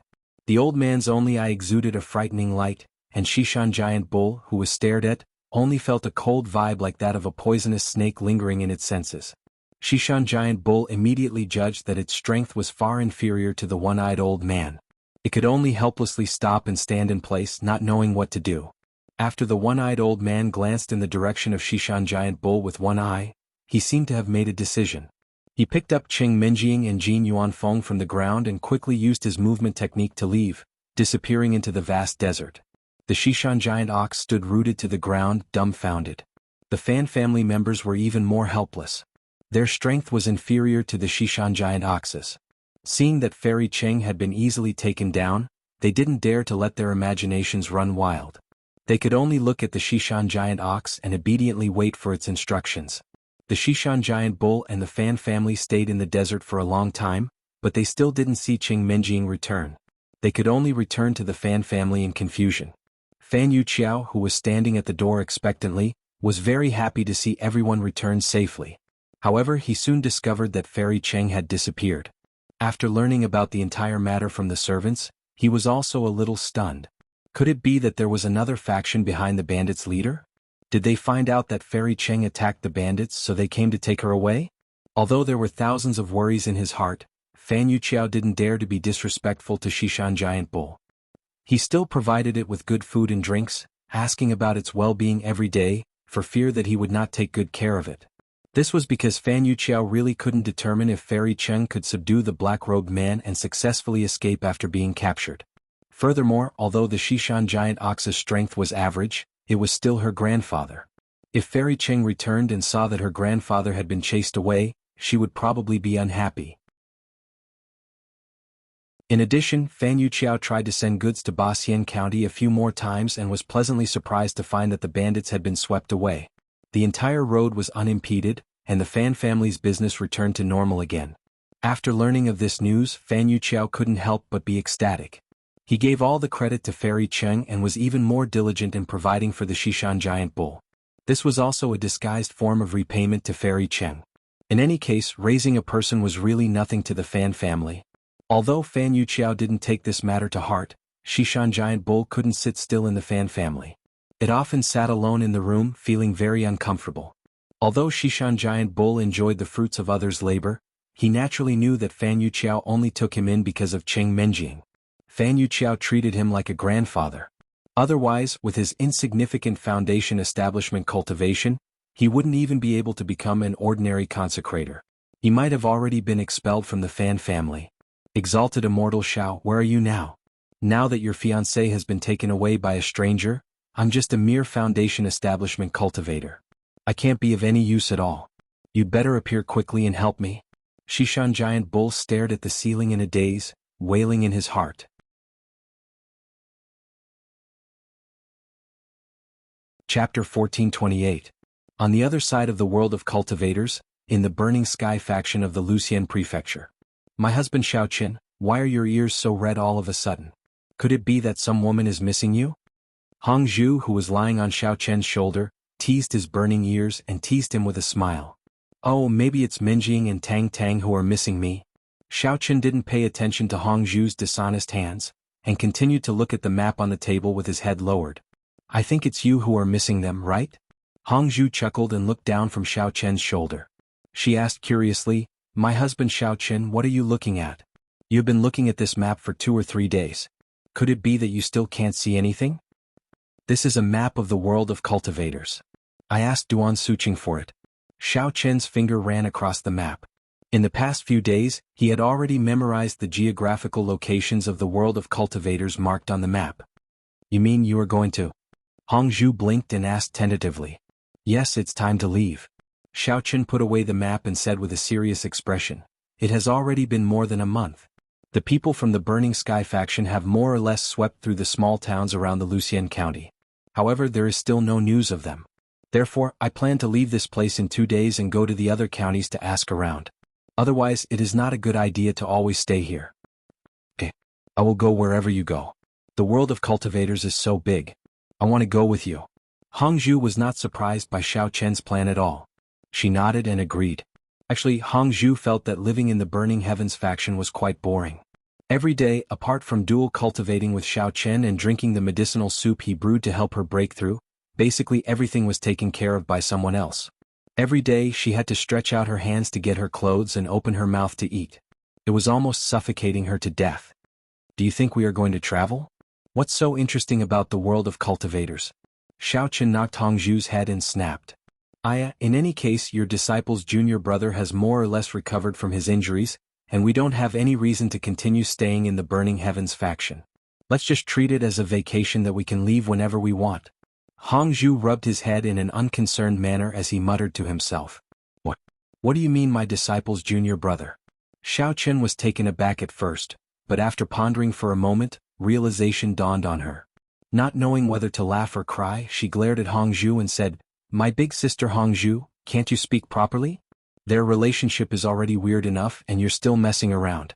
Don't you think it's not messy enough here? Just as Hongzhu was about to retort, Gong Xiaoxi's anxious shout suddenly came from outside the door. Master Exalted Immortal! Is it convenient for you to come out? This disciple has something to discuss with you. Hongzhu and Xiao Chen looked at each other, both feeling somewhat puzzled, not understanding what Gong Xiaoxi was doing here in the middle of the night. Xiao Chen shook his head, arranged the map, opened the door and walked out with Hongzhu. I say, little Gong, why do you always like to come and disturb your master at night? You're already so old, yet you're still so insensible. Hongzhu took the lead and walked up to Gong Xiaoxi, squinted at him and curled his lips in annoyance. About that, master's wife, I've indeed run into a bit of trouble. Otherwise, I wouldn't have dared to come and look for you in the middle of the night, no matter how much courage I had. Gong Xiaoxi explained with a bitter face. What happened? Could it be that there's something wrong with your father's body again? Xiao Chen pressed Hongzhu down and asked Gong Xiaoxi. Previously, when Xiao Chen had given Gong Ruidong the dregs of the medicine, the latter's immune system had shown signs of slight rejection, causing him to vomit and have diarrhea for quite a while. It was only after taking several doses of medicine in succession that he gradually adapted to the effects. When this situation first occurred, Gong Xiaoxi was so scared that his soul nearly flew away. In the middle of the night, he ran to Xiao Chen's room to ask for help, which made Hongzhu so angry that he wanted to die, and gave him a good scolding. After Xiao Chen went to examine Gong Xiaoxi, he determined that this situation was due to the fierce medicinal strength of the medicine. Only then did Gong Xiaoxi feel relieved. No, my junior brother is fine this time. The problem lies with the mountain bandits near the Lucian prefecture. Gong Xiaoxi hurriedly waved his hand and said angrily, Mountain bandits? Are you referring to the group of bandits that you mentioned to me a few days ago? Xiao Chen raised his brows and asked in astonishment. As it turned out, the Lucian prefecture was vast, and most of it was made up of forests and wastelands. In the mountain range surrounding the city, there had always been a group of mountain bandits who raided houses and robbed houses. Usually they would burn, kill, and loot the belongings of the passing merchants for a living. Almost all the merchants in the Lucian prefecture, big or small, had been robbed by them. When the mountain bandits were wreaking havoc, all the merchants in the Lucian prefecture had suffered great losses. They closed their doors and refused to receive any customers. The entire market was on the verge of collapse. After that, they had no other choice but to seek help from the Burning Sky faction and the Tranquil Forest sect, hoping that the two largest sects in the prefecture would lend them a helping hand. The Tranquil Forest sect and the Burning Sky faction knew the big picture and sent out their disciples to serve as the merchants' guardians. They ruthlessly suppressed the mountain bandits' robberies, and only then did they curb their arrogant behavior, allowing the merchants to resume their normal trading activities. However, despite the suppression, the mountain bandits were still like grass that had grown out of the wastelands. With the spring wind they grew again. They originally wanted to continue their previous behavior, but they realized that the merchants were already guarded by the guardians. After failing to rob the merchants' belongings several times, the mountain bandits became angry out of humiliation. They decided to vent their anger on the Burning Sky faction and the Tranquil Forest sect, who had taught them a lesson. Although they did not have the ability to fight against the two large sects, the mountain bandits had their own tricks. They displayed the principle of fighting if they could win, running if they could not win. They played guerrilla warfare with the Burning Sky faction and the Tranquil Forest sect, harassing them from time to time. They deliberately wanted to annoy the two sects to death. The Tranquil Forest sect was located in the wasteland, and the surrounding area was heavily guarded. The mountain bandits had probed a few times, but they realized that there was no advantage to be gained. Instead, there were more situations where both sides were injured, and the number of times they launched sneak attacks was also reduced. However, the Burning Sky faction was different. Their faction was located on a mountain peak, and it was originally the main peak of a mountain range. As the spiritual energy of heaven and earth gathered there, the back mountain was filled with natural treasures. They were usually used for their own use or sold, and it was also considered as their main source of income. However, the mountain bandits somehow discovered those natural treasures. It was as if they had discovered a new continent, and they would come to rob them from time to time. Duan Suqing tried to set up various protective barriers in the back mountain, but it was still to no avail. It seemed that there were people among the mountain bandits who knew how to deal with it. No matter what kind of barrier he set up, it would still be destroyed by the mountain bandits. Hence, there were many conflicts between the two parties.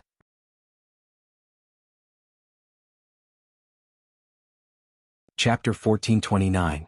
Moreover, the Burning Sky faction was located in a mountain range, and the nearby terrain was more complicated. The bandits were best at robbing and then leaving, completely not entangled with the disciples of the Burning Sky faction, so the sect could not do anything to them. Both sides would occasionally break out into large-scale conflicts, but the strength of the bandits was not weak, so after a fight, both sides basically suffered losses, and the Burning Sky faction had no way to restrain them. The bandits were addicted to robbing and from time to time came to harass them. The Burning Sky faction felt that there was always a fly buzzing behind them, but they could not kill it and it was extremely uncomfortable. A few days ago when Gong Xiaoxi was chatting with Xiao Chen, they had talked about this matter. At that time Xiao Chen had asked if he needed to take action, but Gong Xiaoxi felt that the strength of those bandits was ordinary, and it was really not worth for his exalted immortal master to take action personally, so he did not immediately agree and Xiao Chen did not take it to heart. Unexpectedly, today Gong Xiaoxi came to talk about this matter in the middle of the night. Could it be that something changed with these bandits? It's that group of people. Gong Xiaoxi frowned and said angrily, "Today they came to rob our sect's heaven and earth treasures again, and this time they brought an expert who killed many disciples of the Burning Sky faction during the battle with us. They are simply abominable. So I want to ask Exalted Immortal Master to take action and teach those bandits a lesson, to help the dead disciples vent their anger." "I see. What is the level of that expert?" Xiao Chen nodded in understanding and continued to ask. "I'm not too sure about this." Gong Xiaoxi shook his head and sighed helplessly. "At that time I was taking care of my father and Junior, so I did not have time to go over, and when I heard the news they had already run away." Xiao Chen pondered for a while and asked another question. "Then do you know where is the nest of those bandits?" Xiao Chen planned to eradicate all the bandits in one go, or else after a few days when he left the Burning Sky faction, he might not have the chance to help them again. "We've tried to track their tracks before, but these bandits ran away after robbing them. We couldn't find where they were hiding at all." Gong Xiaoxi stomped his feet in annoyance. Suddenly he thought of something and added, "That's right, according to the injured disciples, their most powerful leader might be at the original infant stage. How about this? Take me to the back of the mountain to have a look. Maybe I can find some clues left behind by the bandits. If we follow the clues to their lair, we can catch them all in one fell swoop." Xiao Chen said decisively when he saw that he couldn't get anything out of him. All right. I'll listen to Exalted Master." Gong Xiaoxi hurriedly agreed. He felt that the clues that ordinary disciples could not find might really be discovered by Exalted Immortal Xiao. Xiao Chen thought for a moment, then turned to Hong Zhu and said, "You stay in the room. Gong Xiaoxi and I will come back after dealing with the bandits." "Now I want to go too." Hong Zhu rejected Xiao Chen's suggestion. She waved her little fist excitedly and said, I want to help you teach those bandits a lesson. In any case, Big Sister is already at the second level of the Golden Core stage. Although it might be a little difficult to deal with original infant stage cultivators, it shouldn't be a problem for me to deal with those small fries. I also want to test out my own strength. After a month of drinking medicine and dual cultivating, Hong Zhu's strength had indeed increased a lot compared to before, so she was very eager to give it a try. Alright then, follow me. No matter what happens, don't leave my sight. Xiao Chen couldn't change Hong Zhu's mind, so he could only nod his head helplessly. Exalted Immortal Master, should I find some more helpers? Gong Xiaoxi respectfully asked. After all, the other party has the advantage in numbers. If we really fight, the three of us might not be able to gain much of an advantage. Gong Xiaoxi was actually not at all worried that Exalted Immortal Xiao would not be able to defeat the bandits. He just felt that it was easier to do things with more people. Besides, Exalted Immortal Xiao was only here as a guest, so he couldn't deal with all of them. As long as he could kill the strongest leader, it would be fine. There's no need, 3 people is enough. Xiao Chen waved his hand, then pulled Hong Zhu towards the back of the mountain. Seeing this, Gong Xiaoxi had no choice but to follow. Since Exalted Immortal Xiao was so confident, there was no need for him to make a big fuss. Moreover, the bandits came and went like the wind tonight. Whether they could successfully find their hiding place was still a problem. Even if more people went, there was not much meaning. Walking to the place where the Burning Sky faction planted their heavenly treasures, Xiao Chen carefully inspected the scene. Other than the footprints left behind by the bandits when they escaped, there were no other valuable clues. Xiao Chen led Hong Zhu and Gong Xiaoxi into the mountains, following the footprints left behind. However, after walking for a few miles, the deep and shallow footprints suddenly disappeared. It could be seen that the bandits were already prepared and had already erased all the clues. Looking around at the pitch-black darkness around him, Gong Xiaoxi suddenly felt a little helpless. Exalted Immortal Master, these bandits are all experienced. Last time, our sect's disciples also chased them to this area, and the trail was cut off. Later on, we deliberately expanded the search area, but we still found nothing. Helplessly taking 2 steps forward, Gong Xiaoxi asked Xiao Chen for help. What do you think we should do next? Wait, let me use my divine sense to check the situation first. Xiao Chen waved his hand, and then released his divine sense to envelop the entire back mountain. He carefully checked every corner, not letting go of any clues. Previously, when leaving the inner martial world, when they needed to open the portal, Xiao Chen had endured the heavenly tribulation together with the girls. At that time, because of Lin's cowering, he suffered most of the damage and also shared the pressure of the other girls. Fortunately, there was no danger, and in the end they survived the disaster safely. As the saying goes, one who survives a great disaster is bound to have good fortune later on. After Xiao Chen finished enduring the heavenly tribulation, he felt that he had broken through several levels in succession. The Yuan Qi in his body was surging as if he had endless power. After entering the immortal cultivation world, from time to time, Xiao Chen would find time to dual cultivate with Hong Zhu, consolidating his cultivation, which was a blessing in disguise.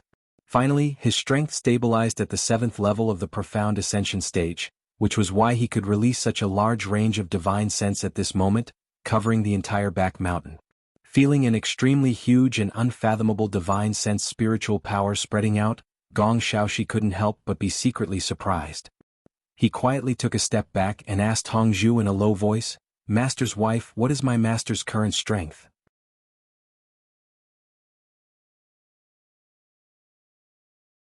Chapter 1430. Why do you suddenly ask? Didn't he tell you before? Hong Zhu glanced at Xiao Chen. She could vaguely feel a vast and majestic power radiating from Xiao Chen's body, but she also couldn't figure out what realm it belonged to. Didn't you feel it just now? Master's divine sense is simply too exaggerated, even my father's junior brother can't do it. Gong Xiaoxi's face was full of admiration as he looked at Xiao Chen's back with worship and murmured, "Could it be that Master has already broken through the shackles of the profound ascension stage and become an even more powerful master?" What stage is the profound ascension stage? Hong Zhu blinked her eyes and asked curiously. Previously, Xiao Chen didn't completely explain the entire cultivation system to her, so the profound ascension stage was still a new term to her. The profound ascension stage is the next stage after the nascent soul stage. Gong Xiaoxi smacked his lips and said with emotion, "I originally thought that my father's junior brother was already a very powerful existence, and that only that old fellow from the Tranquil Forest sect could surpass him. I didn't expect Master to be so much stronger than him. I've really opened my eyes today. Hearing Gong Xiaoxi's words, Hongzhu felt very satisfied.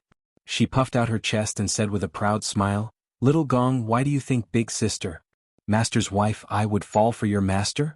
Isn't it because he's very powerful? I say you should learn a little more in the future. As long as you can learn a little bit of your master's skills, and practice hard for a few years, you might even surpass him." No, Master's wife, you're too kind to me." Gong Xiaoxi waved his hands repeatedly and said with a bitter smile, "I don't dare to think like that. Right now, Disciple's biggest goal is to surpass my father's junior brother and become the #1 expert of the Burning Heavens sect. As for what Master's wife said, I'm afraid I won't be able to do it in this lifetime. You're really useless, satisfied with a mere nascent soul stage. Don't tell others that I'm your wife when you go out." Hongzhu rolled her eyes and scolded in a bad mood. However, Hongzhu was very clear in his heart that Gong Xiaoxi had been stuck in the gold core stage for a very long time and had only managed to step into the nascent soul stage with the help of Xiao Chen. At his age, if he could still cultivate to the peak of the nascent soul stage, that would already be a very outstanding achievement. Gong Xiaoxi smiled embarrassedly. He knew that Hongzhu, his master's wife, loved to joke around, so he did not take her rebuke to heart. Instead, he stood obediently to one side, silently waiting for Xiao Chen's instructions after he was done with his investigation. After a while, Xiao Chen retracted his divine sense and said in a deep voice, "Halfway up the mountain, some grass and trees have been crushed. It seems to be man-made. I think the bandits may have fled there. Let's go there and take a look. We should be able to find some new traces." Although Xiao Chen had heard Hongzhu and Gong Xiaoxi's discussion just now, he did not pay too much attention to it and directly rushed to the mountainside, with Hongzhu and Gong Xiaoxi closely following behind him. Not long after, the three of them reached the mountainside. Following the direction of his divine sense, Xiao Chen directly arrived near a thicket. After carefully observing for a while, the three of them discovered that not only were the plants growing here abnormally dense, they were basically as tall as a person. Even Xiao Chen, who was close to 1.9 meters tall, would be buried in the thicket if he walked in. But at this time, Xiao Chen had no other choice but to urge Hongzhu and Gong Xiaoxi to follow closely behind him and not run around looking around. Then he carefully approached the thicket.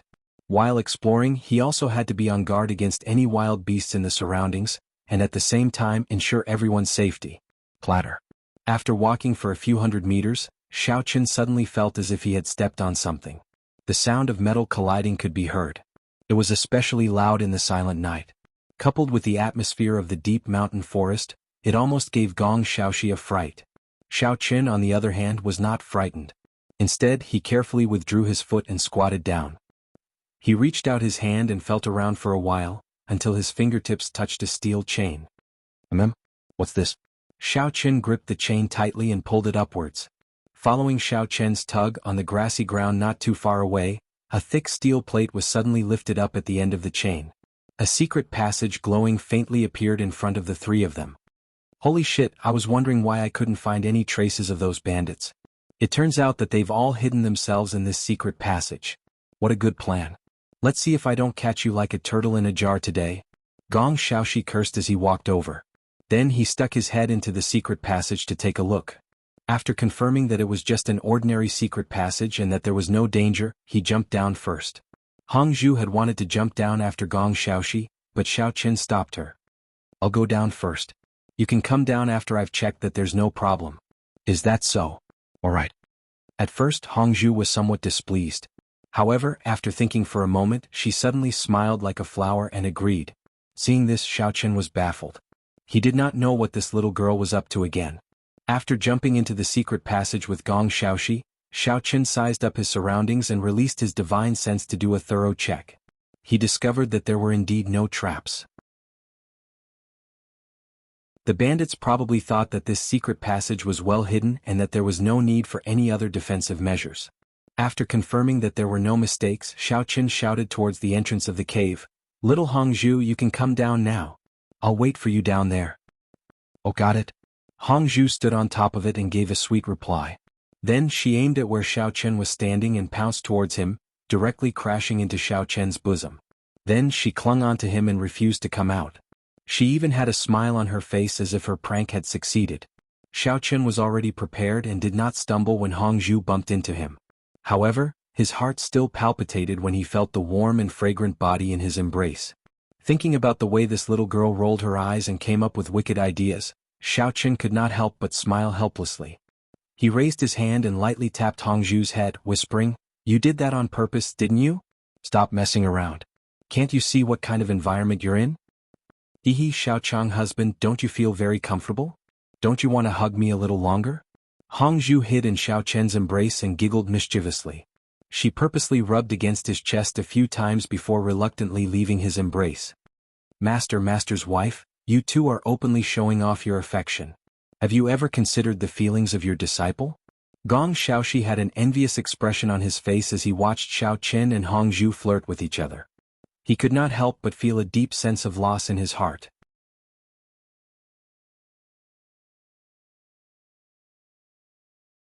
Chapter 1431. Gong Xiaoxi thought to himself, I've spent most of my life trying to make breakthroughs in cultivation, and I haven't even had the time to find a partner. But this guy, not only is he so much stronger than me, he hasn't even missed the task of finding a wife. Why is there such a huge gap between us? Alright, there's no point in torturing a single dog. Let's hurry up and take care of the bandits. Hong Zhu simply took Xiao Chen's hand, and the two of them walked into the depths of the secret passageway. When they passed by Gong Xiaoxi, she even playfully raised her eyebrows and made a funny face at him. Gong Xiaoxi rubbed his nose gloomily, thinking, if I had known this would happen, I wouldn't have come along. If we were to fight with the bandits, Immortal Master would definitely prioritize protecting Master's wife, while I, a disciple who has no one to love and care for, can only do my best to protect myself. So, relying on Xiao Chen's powerful divine sense to explore the way, the trio smoothly traversed the complicated secret passage without encountering any obstacles. After walking for about an hour, they arrived at the exit of the secret passage. The exit was blocked by a large door, probably to prevent outsiders from entering from the secret passage, so the entire steel-cast door was locked from the other side. Xiao Chen first reached out to push the door, but found that it didn't budge at all. He then gave Hong Zhu and Gong Xiaoxi a meaningful look, indicating that they should move to the side. When the two of them had moved to a safe distance, Xiao Chen began to circulate his mental cultivation method, gathering the rich yuan qi in his body into his palm, and immediately slammed it against the door. Boom! A huge explosion suddenly resounded in the secret passage as the door was directly sent flying by Xiao Chen. Fresh air immediately rushed in from the outside, sweeping away the unpleasant earthy smell in the secret passage. Hong Zhu and Gong Xiaoxi put down their hands that were covering their ears, then took deep breaths as if they had been holding their breath for too long. What's going on? Where did that explosion come from? It seems like someone has broken in from the secret passage. Everyone quickly go and see what's going on.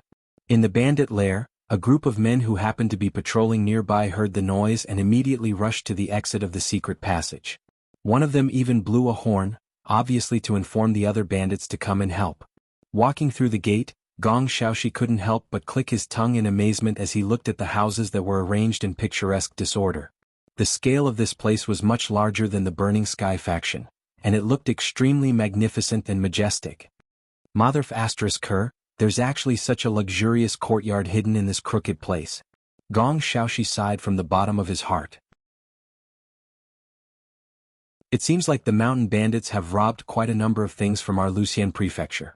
Otherwise, it would be impossible for them to have so many spiritual crystals to build such a long secret tunnel and such a huge courtyard.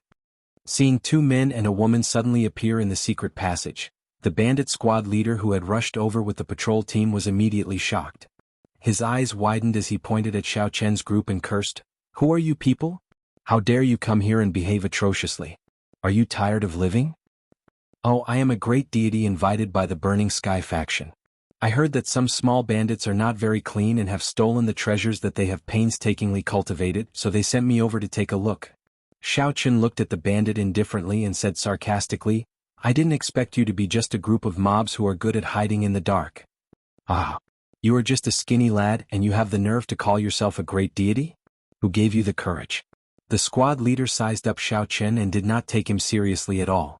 He laughed sarcastically. "I don't have time to argue with you." Xiao Chen crossed his arms in front of his chest and said coldly, "Just call out your most powerful expert. I don't intend to deal with other people, I just want to deal with him." "Oh, you are just a small fry and you want to go against our leader? Why don't you go to heaven?" The squad leader rolled his eyes and said while pinching his nose. "Oh, since you want to see me go to heaven, then I will do as you wish." Xiao Chen could not be bothered to talk to this guy anymore. He directly took out his flying sword and jumped on it. Then he flew into the air and looked around. After getting a clear look at the layout of the bandit lair, Xiao Chen casually sent a palm strike towards the group of bandits who were staring at him dumbfoundedly. Then, riding on his flying sword, he summoned the fire of the underworld and commanded it to light up a few rather conspicuous houses. The patrol team on the ground was originally dumbfounded. They were thinking about how to deal with Xiao Chen who was flying in the sky. Suddenly they saw him waving his hand lightly. Then, a wave of terrifying pressure came towards them. Everyone's expressions changed greatly. A few of them who had faster reactions hurriedly scrambled to escape. The rest who had not reacted in time were all sent flying by the powerful force. Their bodies smashed heavily into a nearby mountain wall. Blood flowed out of their orifices and they died instantly. Gong Xiaoxi's eyes involuntarily revealed a look of admiration as he watched Xiao Chen fly in the air on his flying sword. His clothes fluttered in the wind as he guided a ball of strange-colored flames to attack wherever he pointed. In an instant he had destroyed more than half of the bandits' lair. Gong Xiaoxi had never seen such a superb magic weapon. Whether it was the flying sword or the fire of the underworld, any one of them shocked him from the bottom of his heart. At this time, Gong Xiaoxi had already begun to imagine that as his master, if exalted immortal Xiao could give him one of these magic weapons in the future, then he would truly have no regrets in this life. On the other hand, Hongzhu's expression was calm and emotionless. She had seen Xiao Chen's weapon several times, so she did not find it too strange. Currently, Hongzhu's gaze was scanning the ground, trying to find a few lone bandits to test out her golden core stage strength. However, from the looks of it, she did not have much of a chance. The flames in the few houses that Xiao Chen had set alight were growing larger and larger. The bandits inside could not stand the thick smoke and continuously ran out of the houses. Some of the bandits who were too slow were accidentally splashed by the sparks. Several large holes were instantly burned into their clothes. Furthermore, there was no way to extinguish the fire. Their entire bodies were gradually engulfed by the fire. They lay on the ground and rolled around in pain, wailing incessantly. For a moment, the entire bandit lair was filled with thick smoke and the scene was incomparably chaotic. "You yellow-haired thief, hurry up and stop." Just as Xiao Chen was calmly observing the situation from above, he heard an old and deep roar suddenly ring out. An old man dressed in light yellow robes shot out from one of the rooms in the corner of the courtyard and charged straight at Xiao Chen. "Oh, you finally called out the master." Xiao Chen raised his brows slightly. He stood on his flying sword as steady as Mount Tai, waiting for the yellow-robed old man to approach.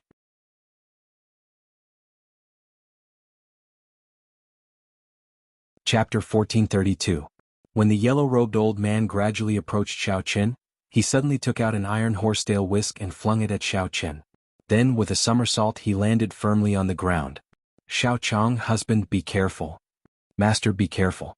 Hongzhu and Gong Xiaoxi cried out in alarm, fearing that Xiao Chen would be caught off guard and fall into this fellow's trap. Xiao Chen naturally did not take this sudden attack seriously. He controlled his flying sword and made a beautiful dodge, easily dodging the iron horsetail whisk's attack. After circling in the air for a while, Xiao Chen seemed to sense something and turned his head to look. He discovered that the iron horsetail whisk had turned around and continued to closely follow him, showing no signs of slowing down. Xiao Chen tried to dodge left and right for a while, but discovered that the iron horsetail whisk seemed to have a tracking device attached to it. It kept on following him and refused to let go. Xiao Chen suddenly had an idea. He simply stepped on his flying sword and swooped down towards the yellow-robed old man standing on the ground. Insignificant skill, you overestimate yourself." The yellow-robed old man was originally squinting at the sky, but when he saw this, his pupils suddenly shrank. He instantly revealed his peak nascent soul cultivation, clenched his fist, and smashed it towards Xiao Chen's face. Xiao Chen's eyes flashed and he revealed a look of understanding. He seized the opportunity and jumped down from his flying sword, standing in front of Hongzhu and Gong Xiaoxi. The iron horsetail whisk was momentarily unable to keep up with Xiao Chen's rhythm and charged towards the yellow-robed old man. Xiao Chen naturally had his own reasons for doing this. By returning the battlefield to the ground, he would have enough attention to protect Hongzhu and Gong Xiaoxi from being accidentally injured. Secondly, he could seize the opportunity to avoid the yellow-robed old man's pincer attack. The yellow-robed old man was naturally not afraid of the iron horsetail whisk.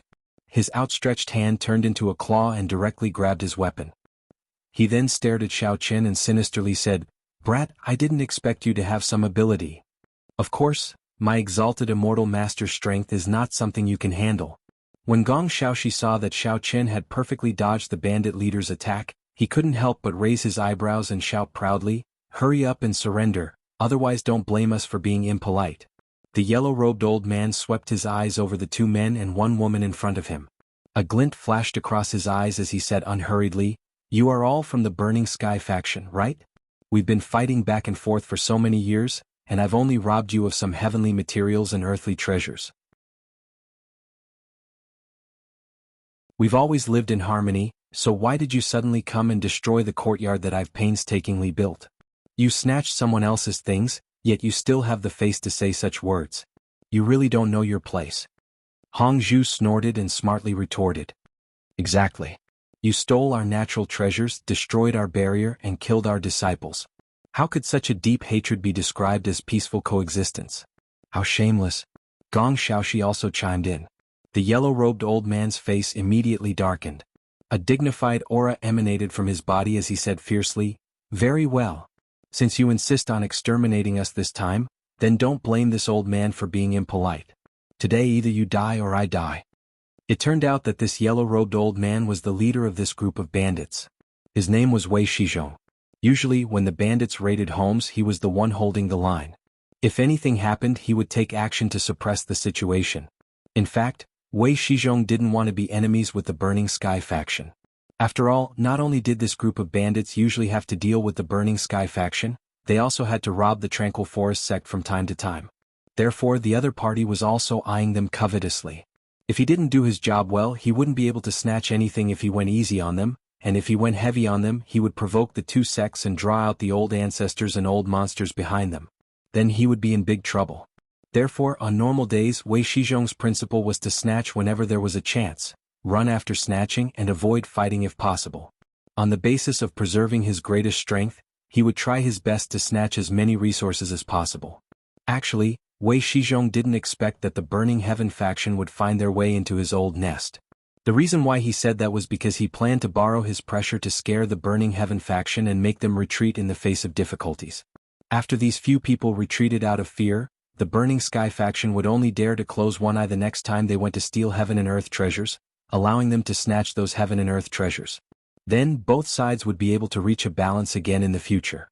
Feeling the pressure from the yellow-robed old man, Xiao Qin sized him up and nodded in satisfaction, as expected of a nascent soul perfection expert.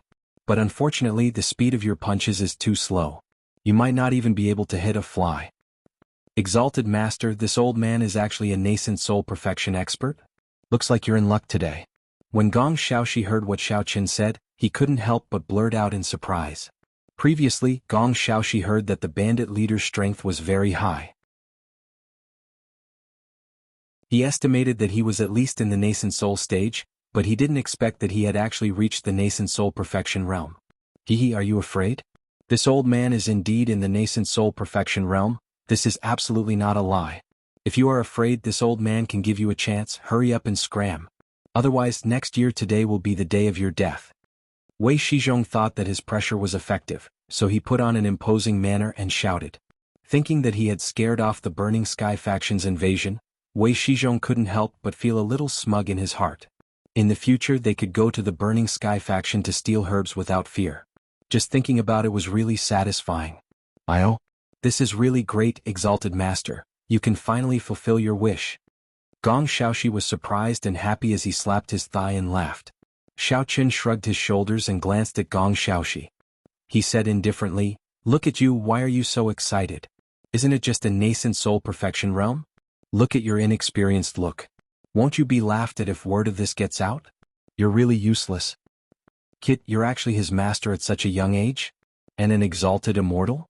Wei Shizhong looked at Xiao Qin with a strange expression and asked in surprise. "Old man, listen carefully. Exalted Immortal Xiao is my master. My master is the real Exalted Immortal." Gong Xiaoxi straightened his chest and answered with a face full of pride. When he heard Gong Xiaoxi say this, Wei Shizhong turned to look at him and snorted disdainfully, "Exalted immortal? It seems that the master you've acknowledged is also useless. Could it be that his wish is to see a nascent soul perfection realm expert in his lifetime? This kind of thing is worthy of being called an exalted immortal? He's simply a disgrace to the title of exalted immortal."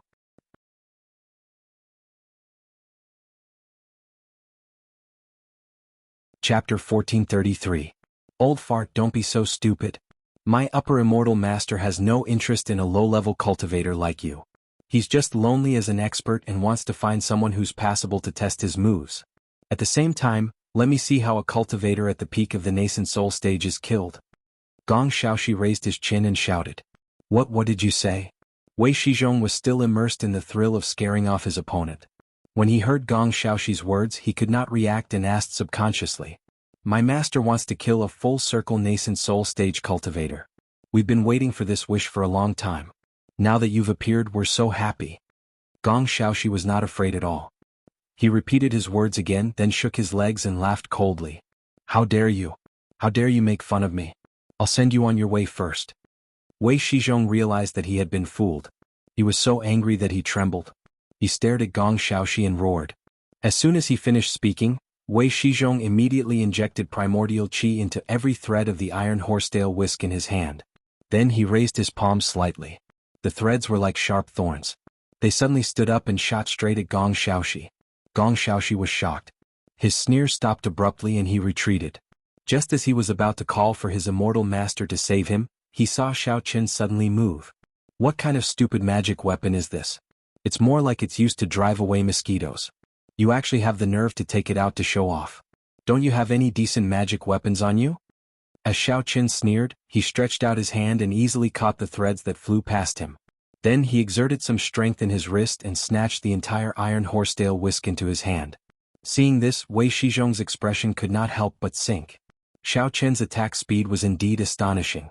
However, when he stared at the iron horsetail whisk that Xiao Qin had snatched away, a trace of hidden joy suddenly flashed in his eyes. "Haha, immortal master is really powerful." Gong Xiaoxi's expression immediately changed from fear to excitement. He said excitedly, "It's a pity that my father and junior fellow apprentice are not here now. If he could see with his own eyes that you could kill a cultivator at the peak of Yuanying realm, his life would not be in vain." "I say, disciple, can't you speak properly? You either call him father or junior brother. If others hear you calling him father and junior brother, they will think that something is wrong. In any case, he gave birth to you and brought you up, can't you respect him a little?" Hongzhu rolled his eyes at Gong Xiaoxi and said snappily. Every time he heard Gong Xiaoxi say this, Hongzhu would feel particularly awkward. They were clearly father and son, yet they kept addressing each other as senior brother and junior brother. "Hey old fart, don't tell me that's all you've got?" Xiao Qin waved the iron horsetail whisk in his hand and said coldly, "Hurry up and show me what you're good at. This young master doesn't have the time to waste with you. In any case, you won't be able to live today, so you might as well take out your trump card and let me broaden my horizons." Wei Shizhong was also confused by Gong Xiaoxi's chaotic relationship. At this time, when he heard Xiao Qian's urging, he quickly regained his wits and said with a strange and evil smile, "Trump card? Isn't it in your hand? You have the nerve to call this fly swatter your trump card." Xiao Qin waved his hand disdainfully. Halfway through his sentence, he felt as if his finger had been entangled by something. Looking down in astonishment, Xiao Qin discovered that the thing that had taken the initiative to entangle his finger was the silk thread that he had been tightly gripping. Just as Xiao Qin was slightly stunned, the silk thread on the iron horsetail whisk suddenly seemed to have a life of its own. It began to grow and extend continuously. Soon, it wrapped around Xiao Qian's hands and feet, and then tightly tied him up, not allowing him to move. There were even a few silk threads that had spread up Xiao Qian's chest and strangled his neck. Wei Shizhong saw that his magical instrument had begun to work, and he couldn't help but laugh up to the sky. He mocked mercilessly, "Brat, at least you're called an immortal by your disciple. How can you be bound by this little thing? I think you're just SOSO. You don't seem to be that great. What the hell is this? And Xiaoma, what are you waiting for? Hurry up, cut off the silk thread." Xiao Qin tried to struggle a few times, but found that it was impossible to break free with human strength. Instead, it was getting tighter and tighter. He had to give an order to Xiaoma with difficulty. "Yes, master." And Xiaoma was originally floating in the air, waiting for Xiao Qin to summon again. When she heard the order, she immediately responded and swooped down toward Xiao Qin. When she rushed in front of Xiao Qin, and Xiaoma manipulated the flying sword and carefully slashed at the silk thread of the iron horsetail whisk. However, after slashing several times in succession, she couldn't cut off the silk thread that was getting more and more entangled. Instead, a small crack appeared on the body of the flying sword, which made Xiao Qin feel pain. Tiske, you actually have this kind of magical instrument at such a young age. You must have encountered some great luck, so you have the guts to call yourself an immortal, right? Wei Shizhong looked at the flying sword that moved on its own, curled his lips and sighed. Cut the crap, let go of my immortal master. My master still has many magical instruments and tricks. I can let you experience them one by one. I guarantee that you've never seen them in your life. Gong Xiaoxi hid behind Xiao Qin and shouted at Wei Shizhong. You want to provoke me to let go? Don't waste your efforts. Wei Shizhong sneered and looked at Xiao Qin, who was still struggling in vain. He said lightly, those horsetail whisk threads are made of the mane of ancient spiritual beasts. They are extremely precious. Although your flying sword looks very magical, it's simply a pipe dream to think that you can cut my horsetail whisk threads with this ordinary weapon. Xiao Qin actually did not have any fear. Although he felt a little suffocated, he still looked down at the silk thread that tied him with great interest. He found that these strands of silk thread were shiny and oily. Although they looked soft and entangled, they were very tough when they were wrapped around the body. The flying sword could not cut them, which also proved that these silk threads were very hard. They were indeed like the mane of an animal, such as the quills on a porcupine. Wei Shizhong waited for a while, but he didn't see any reaction from Xiao Qin. He couldn't help but feel a little angry. A faint layer of primordial qi appeared on his body. He snorted and said, Kid, do you think it's over? Today this old man will let you enjoy some more exciting things. I'll make your trip worthwhile. When Xiao Qin heard this, he looked up in surprise. He saw that Wei Shizhong was making a few hand gestures back and forth, and then his mouth was murmuring. The primordial qi on his body was constantly increasing.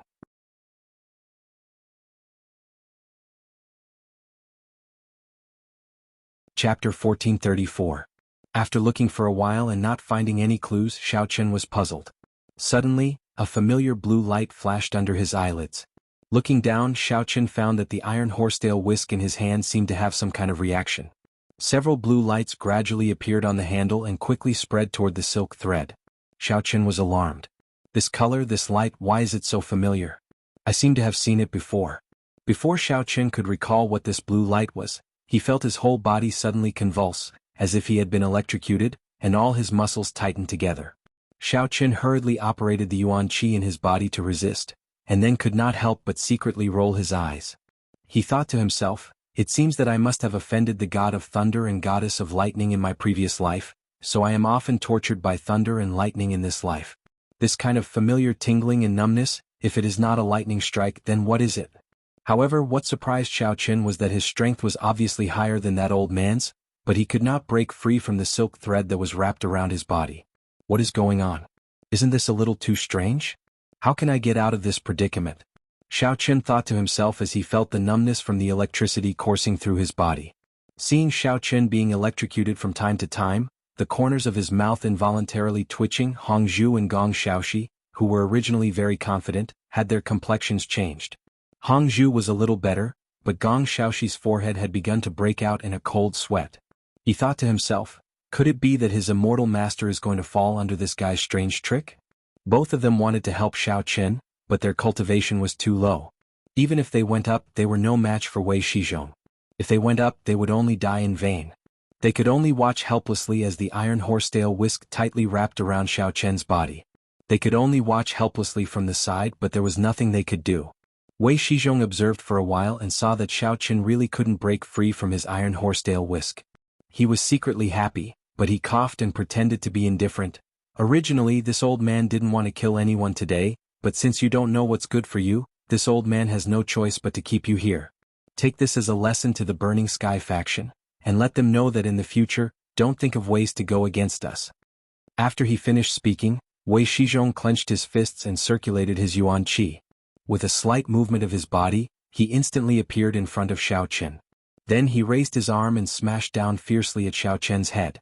At this moment Xiao Chen's mind flashed like a spark. He shouted in his sea of consciousness, "Nethery!" Following Xiao Chen's shout, the flame of the underworld appeared in the air with a whoosh. Without needing any orders from Xiao Chen, it immediately rushed towards the iron horsetail whisk. Before Wei Shizhong's attack could reach it, it had already touched the horsetail whisk's silk. A bluish-purple flame surged back and forth, and very quickly the entire iron horsetail whisk was swallowed up. Even the horsetail whisk's handle and silk were completely burned. Moreover, it didn't cause any harm to Xiao Chen. Not even a corner of his clothes was burned. The corner of Xiao Chen's mouth slightly curved, and he thought that it was as expected. Although the silk of this horsetail whisk was made from the mane of an ancient spirit beast and was extremely tough, even the flying sword that he refined couldn't cut it. What was the flame of the underworld? It was a heavenly flame that came from hell, and it was even more powerful than the Samadhi true fire. Between the mane of a spirit beast in the world and the heavenly flame from the abyss, who was stronger and who was weaker, just by thinking with one's toes, one would know. Therefore the outcome of the battle was decided in an instant. What's going on? Wei Shizhong, who had just rushed in front of Xiao Chen, happened to see this scene. He couldn't help but turn pale with fright. Obviously, he was shocked by the sudden appearance of the flame of the underworld, and even his whole body slightly paused for a moment. Although there was a short pause, Wei Shizhong was already very close to Xiao Chen at this time. Therefore, after only a moment of hesitation, Wei Shizhong still rushed forward with the help of inertia. Seeing that Xiao Chen seemed to have no time to react, Wei Shizhong secretly sneered and swung his fist with greater strength. Seeing that his fist was about to kill Xiao Chen, Wei Shizhong's heart was already calm, and his face also showed a proud expression. However, the next moment his facial expression stiffened and distorted. This was because after Wei Shizhong's fist smashed down, he felt as if he had smashed into the air. In front of him, Xiao Chen's body suddenly disappeared into thin air, leaving only an afterimage. As the wind of the fist followed, the afterimage also drifted away without a trace. Wei Shizhong, who had smashed the air with his fist, felt that the blood in his chest was a little stagnant. He seized the time to adjust his breath, and at the same time he wanted to see where Xiao Chen was hiding. Wei Shizhong first glanced forward and found that there was no trace of Xiao Chen at all. Just as he was feeling puzzled, he glanced at the right side of his body from the corner of his eye, and there was a strong black aura sweeping over. Along with the black aura, a cold and ruthless voice followed, "Old thing, the game is over, eat my dark flame palm." The person who came was Xiao Chen, and the dark flame palm was also a martial skill he learned at the beginning of cultivation. After dodging Wei Shizhong's attack with extremely fast movements, Xiao Chen was about to launch a sneak attack. Suddenly an idea came to his mind. He wanted to try the dark flame palm that he hadn't used for a long time to see how effective it was. Although this martial skill itself was not very good, now that he was already at the 7th level of the profound ascending stage, if he used this move, the power should be very good. Anyway, this old thing's most powerful treasure had been destroyed by him, so it didn't hurt to use a low-level martial skill to test it out. When did you go behind? Wei Shizhong glanced at the black aura that suddenly attacked from behind, and couldn't help but blurt out in surprise. He didn't dare to neglect his movements and quickly concentrated all his yuan qi on his right fist, then turned around and punched heavily towards Xiao Chen's palm wind. Boom! The two men's fists and palms collided, making a deafening noise. The onlookers felt that the entire bandit's lair shook a few times. When Wei Shizhong's fist stuck to Xiao Chen's palm, he felt that something was wrong. His own yuan qi was rapidly losing. Even if he wanted to seal his meridians, it would be useless. Wei Shizhong was shocked. He wanted to pull his fist back, but he discovered that his fist was stuck firmly to Xiao Chen's palm. It did not move at all, as if it had always been in Xiao Chen's hand. At this time, Wei Shizhong's face had become pale. He wanted to make a final effort, but it was too late.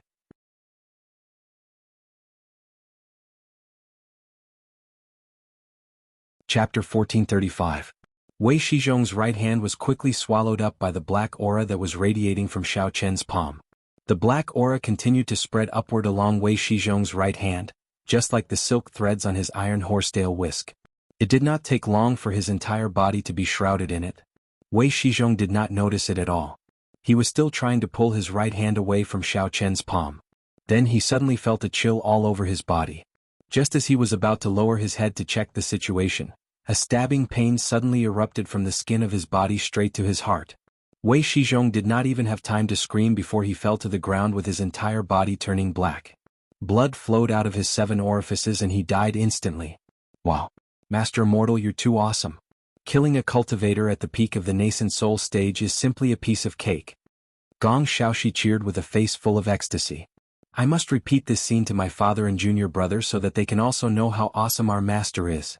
Hong Zhu, who had been on tenterhooks just a moment ago, also revealed a lovely smile at this moment.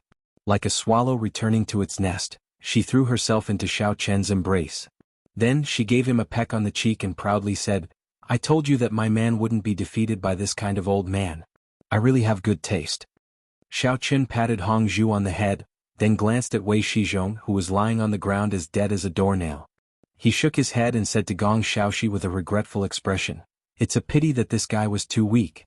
I wanted to try out a few moves first and then use the flying bandit, but in the end he died just like that. You didn't get to see Master's famous work. It's all right, Master Immortal. We have plenty of opportunities. It'll be the same next time. Gong Xiaoxi was overwhelmed by the favor and hurriedly waved his hand.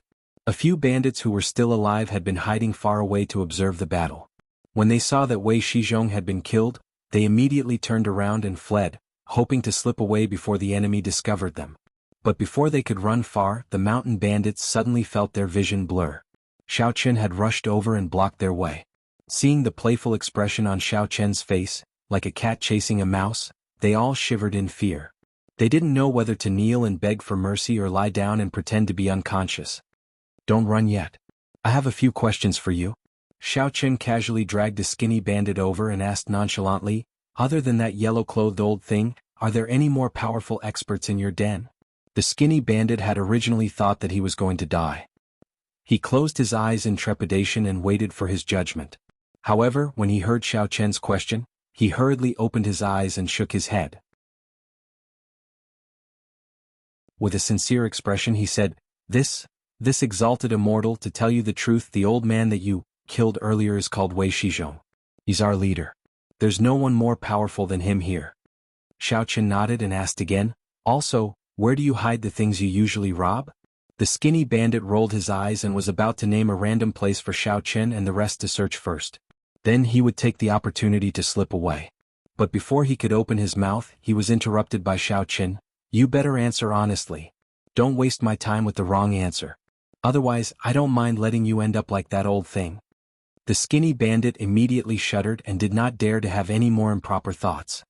He directly pointed to a relatively hidden house in the depths of the courtyard that had not been burned, and said in a low, trembling voice, Exalted immortal, that is our storeroom. Is he right? Xiao Chen turned his head and swept a cold glance at the other mountain bandits. All he saw was that they were nodding repeatedly like chicks pecking at rice. Their faces were filled with fear and did not look like they were lying. Only then did he casually throw the skinny bandit to the ground. The bandit thought that Xiao Chen had finished using him and was preparing to silence him.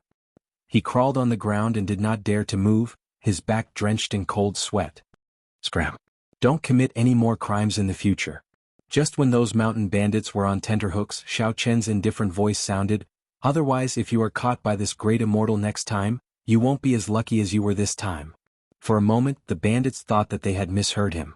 It was only when they saw Xiao Chen turn around and leave did they realize that the ascendant immortal was telling the truth. Immediately, they scrambled away from the scene, wishing that they could grow 4 more legs and run for their lives. At this time, Hong Zhu and Gong Xiaoxi also walked over. The latter gave Xiao Chen a heartfelt thumbs up and said with a face full of admiration, Immortal Master, it is all thanks to your help today that we swept away all these disasters. Otherwise, if the Burning Heavens sect were to be constantly harassed by these mountain bandits in the future, I'm afraid that it would not be long before we are emptied. Oh, it was nothing, no need to take it to heart. Xiao Chen casually patted Gong Xiaoxi's shoulder and led him and Hong Zhu to the storeroom. The gratitude on Gong Xiaoxi's face became even more intense. Immortal Master is really too good to me. Not only did he help the Burning Heavens sect clear away the external troubles, he was also so humble and did not take credit for it. To be able to have such a master, it was simply a blessing that he had cultivated in his previous life. After walking for a while, Xiao Chen suddenly thought of something. He turned around and asked Gong Xiaoxi, Oh right, I have a question that I don't understand. You also know that my strength is much higher than that old fellow surnamed Wei, so why was I still restrained by his magic tool? This doesn't seem very logical. Alright. Master Ascendant, it's like this. There are several types of magic artifacts. Everyone's magic artifacts are different. Normally, the more ordinary magic artifacts of immortal cultivators will only grow stronger according to the wielder's strength. These magic artifacts can be bought in the magic artifact shops in ordinary towns. However, some special magic artifacts are different. They will have different effects, Gong Xiaoxi explained with a chuckle. Oh, like that iron horsetail whisk just now? Xiao Qin raised his eyebrows. When he recalled that Wei Shizhong had mentioned the fur of an ancient spiritual beast, he seemed to have realized something. It seemed that this guy was not lying. Exactly. Gong Xiaoxi nodded and added, presumably that old fellow had some kind of fortuitous encounter in the past, and was lucky enough to pick up the fur of an ancient spiritual beast. Therefore, when he made it into his magic tool, it will have a different kind of strength enhancement, such as the ability to be tough and unbreakable. That is why you were careless and fell into its trap. So that's how it is. I didn't think that this magic tool would have so many tricks up its sleeves. It seems that I will have to be a little more careful in the future. Only now did Xiao Qin nod in realization, and he could not help but sigh.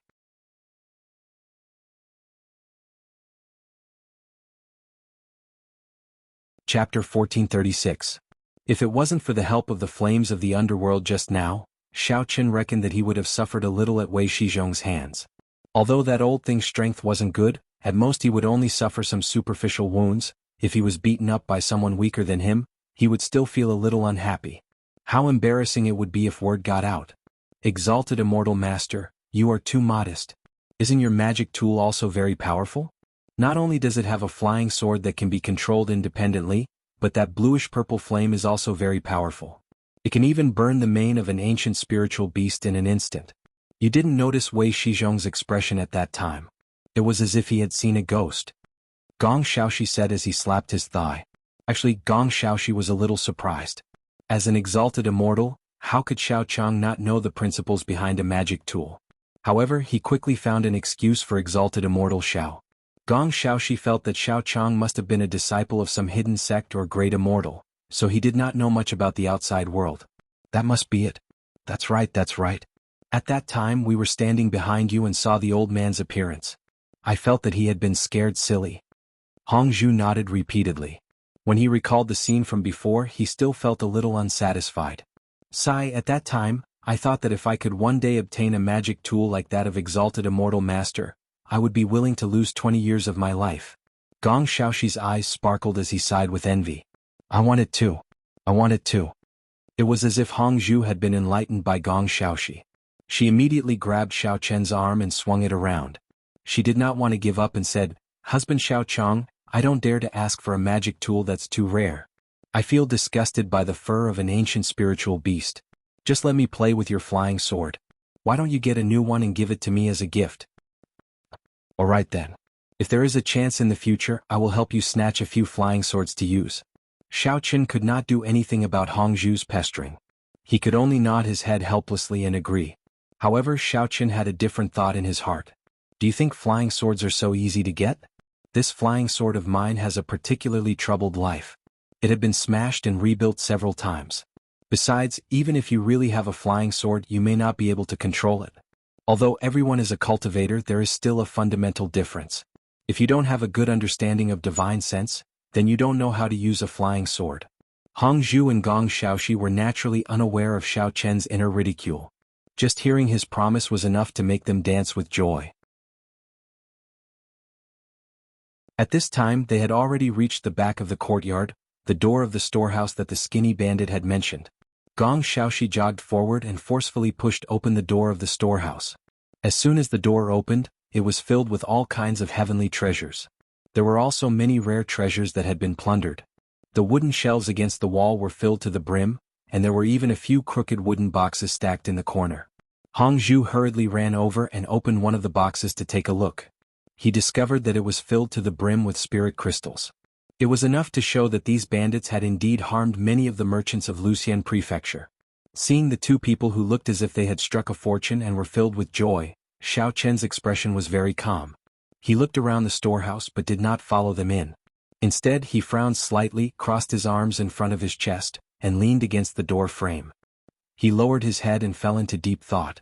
From Xiao Chen's point of view, these bandits did not seem as simple as they appeared on the surface. It was possible that there was an even more powerful backer behind them. Xiao Chen had his own reasons for making such a deduction. Just now, when he had set fire to the house, he had discovered that the scale of the house was extremely large. It did not seem like something that ordinary bandits could build. Moreover, there were quite a few golden core cultivators in the courtyard.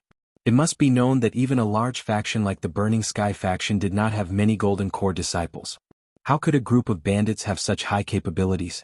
If that was really the case, then what was the point of them being bandits? Wouldn't it be safer to be a bodyguard in a random place than to be a bandit? Moreover, although the bandit leader Wei Shizhong had a cultivation at the peak of the nascent soul stage, Xiao Chen could feel that this guy lacked a kind of leadership aura. He looked more like a follower or an elder. He was the type of person who did not have a mind of his own and only relied on his strength to do things.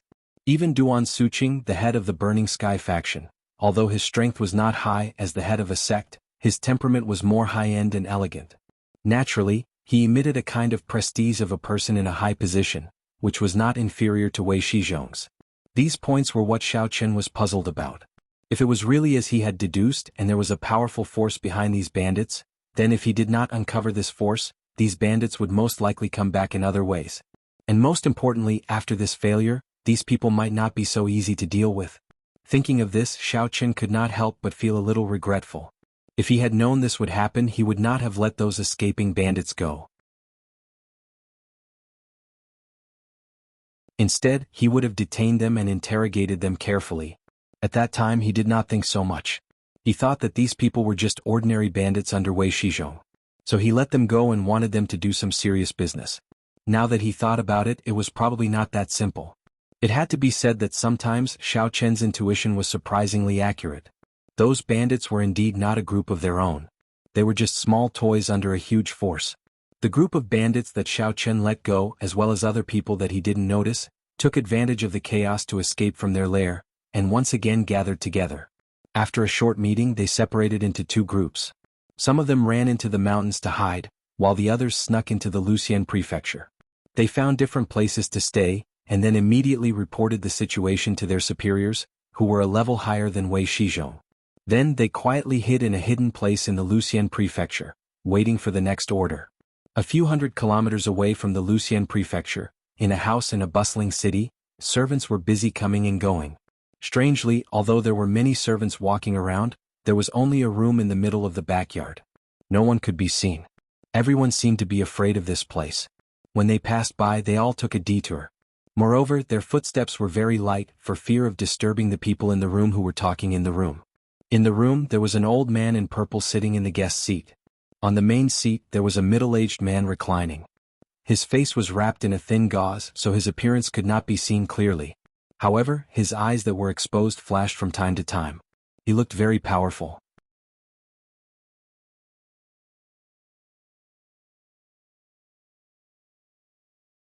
Chapter 1437.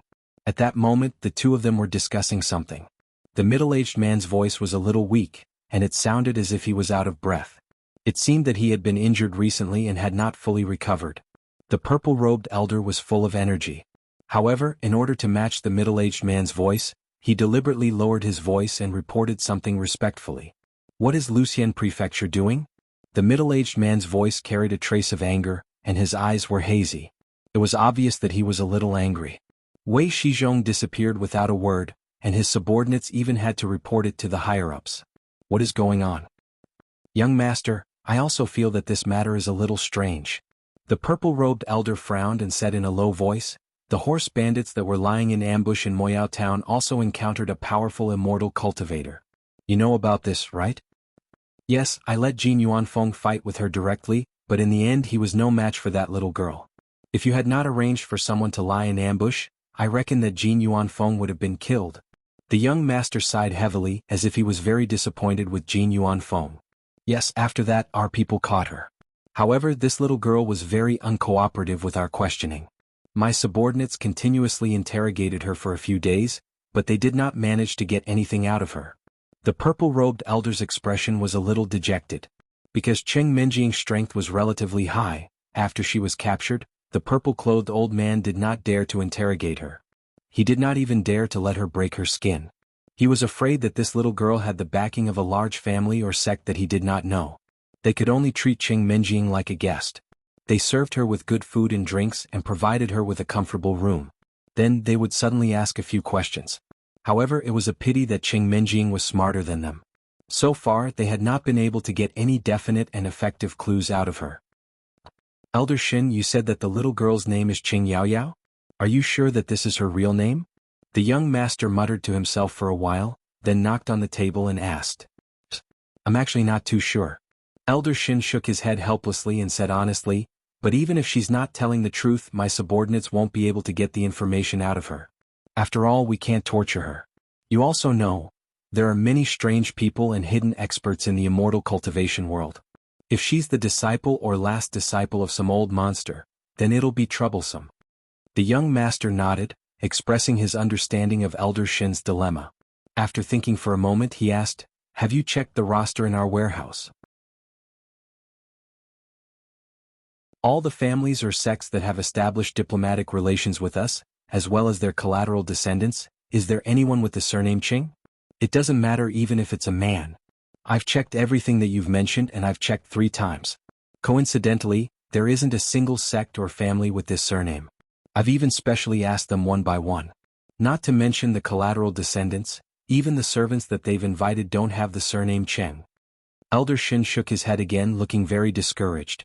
It sounded easy, but in order to confirm Cheng Minjing's identity, Elder Shin had stayed up all night several times. The roster had almost been torn to shreds by him, and he had even contacted every single big family and sect. In the end, there was still no result. He was so worried that a few strands of white hair had grown out. How is this possible? The young master slammed the table and suddenly stood up. He said angrily, isn't this a little too strange? Where did these people come from? Elder Shin rubbed his temples and sighed with a slight headache. This question had been lingering in his mind for a few days. These powerful people seemed to have sprung up from the ground. They had been silent all this while, but now they had appeared all of a sudden. The young master paced back and forth a few steps and murmured, Moyao Town has always been lacking in top experts. The big family only has the Fan family that does business.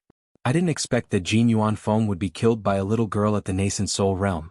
The Lucian County is even more ridiculous. The dignified Wei Shizhong, who was at the nascent Soul Realm, was actually killed by a little kid in one move.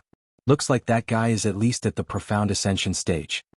Elder Shin pondered for a moment. He rolled his eyes and cautiously suggested, Young Master, recently our forces have gradually grown stronger. We've already begun to infiltrate some of the wealthier towns in the immortal cultivation world. Basically, we have spies in every town. Do you think we should let them spread out and check to see if there are any strangers that have appeared recently? Maybe there will be some clues. All right. We'll do as you say. The young master nodded his head decisively and agreed. He then turned around and said, Oh right, remember to tell those people in other places that if they meet an expert when robbing or blocking the road, don't fight them head-on. You can test them. If you can't beat them, immediately retreat. Send the news back first and gather them here to deal with it. Yes, subordinate obeys. Elder Shin stood up and cupped his fists to accept the order. He then asked, Then how should we deal with the guy from the Burning Sky faction? Should we send an expert to kill him directly, or should we keep him for observation for a while? You don't have to worry about this matter. After all, that is a profound ascension stage expert. He's not someone you can kill whenever you want. The young master rejected Elder Shin's suggestion and waved his hand. You can go. Just do what I told you. If there are any new developments, report to me at any time. All right, subordinate will take his leave. Elder Shin naturally would not disobey. He respectfully bowed and left the room. Then he carefully closed the door. After sending Elder Shin away, the young master took out a sound-transmitting talisman from his pocket. He hesitated for a moment, then seemed to have made up his mind.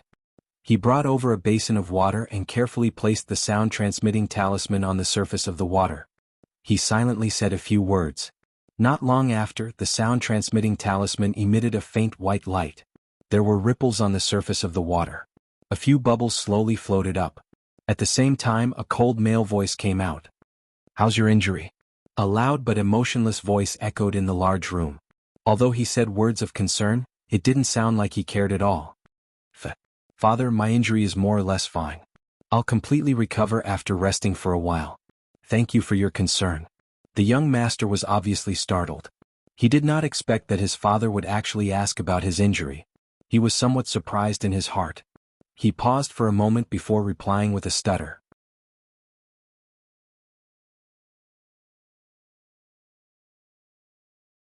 Chapter 1438. Oh, it's good that you're fine. Why are you in such a hurry to find me? Did you encounter some trouble again? The voice did not linger on this matter and went straight to the main topic. Moreover, it sounded quite impatient. The young master was still a little emotional before, but after hearing the voice, he immediately became sober. He respectfully reported to the basin. Yes, father, there is indeed a little trouble. There are some problems in Moyao town and Lucian prefecture. It's like this? Next, the young master reported the recent happenings in Moyao town and Lucian prefecture. He emphasized that the captured Qing Yaoyao and the profound ascending stage expert in Lucian prefecture suddenly appeared recently. After listening to the young master's description, the man on the other side of the basin did not immediately respond. He seemed to first ponder for a while, then slowly opened his mouth. Don't worry about the girl with the surname Cheng for now. I'm a little interested in the Burning Sky faction kid you mentioned. Have you found out about this guy's identity and background? Not yet. The young master replied with some embarrassment, then quickly added, but Elder Shin has already contacted the big clans and sects that we have established diplomatic relations with. They all said that they did not send out this kind of expert. After finishing this sentence, the young master had been waiting for his father's reply, but there was no movement from the basin for a long time. He felt a little uneasy in his heart. After hesitating for a while, he gathered his courage and analyzed, I feel that those sects and clans have a certain amount of power and reputation. Even if they really sent out an expert of the same level, I guess they would not send him to a small place like the Burning Sky faction in Lucian prefecture. So according to my guess, that guy is likely to be a proud disciple of some old monster who has been in seclusion for a long time. After the young master finished speaking, the man's voice quickly sounded, if that's the case, you can send an expert at the peak of the profound ascending stage to meet the Burning Sky faction kid. It's best if you can lure his master out. This kind of old thing will sooner or later be a disaster in the immortal cultivation world. You can either keep him as a dog or directly eliminate him. The man's voice was extremely cold. When he talked about killing people, it was as easy as cutting melons and vegetables. He had no fear towards the so-called hidden expert. Alright, no problem. I'll get it done right away. After receiving the instruction, the young master felt reassured and immediately nodded. He felt that his father should have finished speaking, so he reached for the basin and prepared to pour the water out. However, just as the young master's hand touched the edge of the basin, he saw a few more bubbles floating to the surface. Startled, he immediately stopped what he was doing and held his breath as he waited for his father to speak again. He wanted to see what other instructions he had for him. Wait. As the bubbles burst, the man's cold voice sounded again. I've thought about it. We can't let our people do anything about this. The young master was stunned. Just now, he said that he would send a master at the peak of the profound ascending stage, and now he didn't want him to fight? Why was that? Fortunately, the man's analysis voice quickly rang out again. Even though the Lucian prefecture is not considered a big place, there are many people here. If someone from another faction were to accidentally see this, no matter who it is, it would be troublesome. The young master came to a sudden realization and nodded in agreement. Suddenly, he remembered that his father couldn't see and quickly said, Father is still the most thorough. What should we do then? I just thought of a new plan. We need to do this and this, and this and this. The man's voice became softer and softer, and the young master had to lean very close to the basin to hear it. Any further and he would only be able to hear a whisper. The young master leaned over the basin and carefully listened to the plan. He felt that his father's way of handling things was better, so he readily agreed. After ending the call with his father, the young master took out a sound-transmitting talisman and gently placed it on the surface of the water. These past few days, the Burning Heavens faction had been very lively. All the disciples were busy transporting heavenly materials and earthly treasures back from the bandits' lair. Because there were too many things being transported back, even Gong Shaoxi and Duan Suqing joined the team to help count. Even though they were a little tired, seeing the many treasures that had been lost and recovered, the mood of everyone in the Burning Sky faction was very good. Hongzhu, on the other hand, had been wandering around the pile of things that had been brought back. Her eyes stared at the chests of spirit crystals, feeling as if her eyes were emitting a golden light. Sometimes, when others weren't paying attention, Hongzhu would casually grab a handful of spirit crystals and stuff them into her underwear. Then, she would reveal a secretly delighted expression and happily hum a song by herself. Hongzhu thought that she was doing it secretly, but everyone actually knew that she was stealing spirit crystals. It was just that Gong Xiaoxi and Duan Suqing didn't care about it at all. In their eyes, it wouldn't be a problem even if they gave all the spirit crystals to Hongzhu, because those were things that exalted immortal Xiao had snatched back. As his Dao companion, Hongzhu naturally had the right to do as she pleased. When the other disciples who were busy transporting saw that the sect master and the managing elder didn't say anything, they also tactfully chose to remain silent. Xiao Qin, on the other hand, didn't care about this. He just sat lazily to the side and watched everything that was going on. Ever since he had returned from the bandits' lair, Xiao Qin's heart had always had a faint premonition that something bad was about to happen. However, if he wanted to investigate carefully, he wouldn't be able to find out the specific reason. Therefore, he could only sit there with an uneasy mood and wait for something to happen. Reporting to Sect Master Duan, Managing Elder. Yun Xian Sect's Elder Nangong has brought disciples to pay a visit. They are currently waiting outside the main gate. Just as Xiao Chen was about to put away his thoughts and tease Hongzhu, he suddenly heard the sound of dang dang dang footsteps outside the door. A disciple hurriedly ran in and loudly reported while gasping for breath. Trouble's coming? Xiao Chen quivered as this sentence suddenly flashed in his mind. When the disciple reported just now, Xiao Chen's heart unconsciously thumped. Although he didn't know what the Yun Xian sect was, his intuition told him that these people might be inextricably linked to the bandits that had scattered in all directions. Yun Xian sect. What are they doing at the Burning Heavens sect? When Duan Suqing heard the report, he couldn't help but be slightly stunned. He turned to look at Gong Xiaoxi and found that he also had a blank expression on his face. After thinking for a while, he instructed the disciple, invite Elder Nangong to the guest hall first. Take good care of him. The managing elder and I will arrive shortly. Do not neglect them.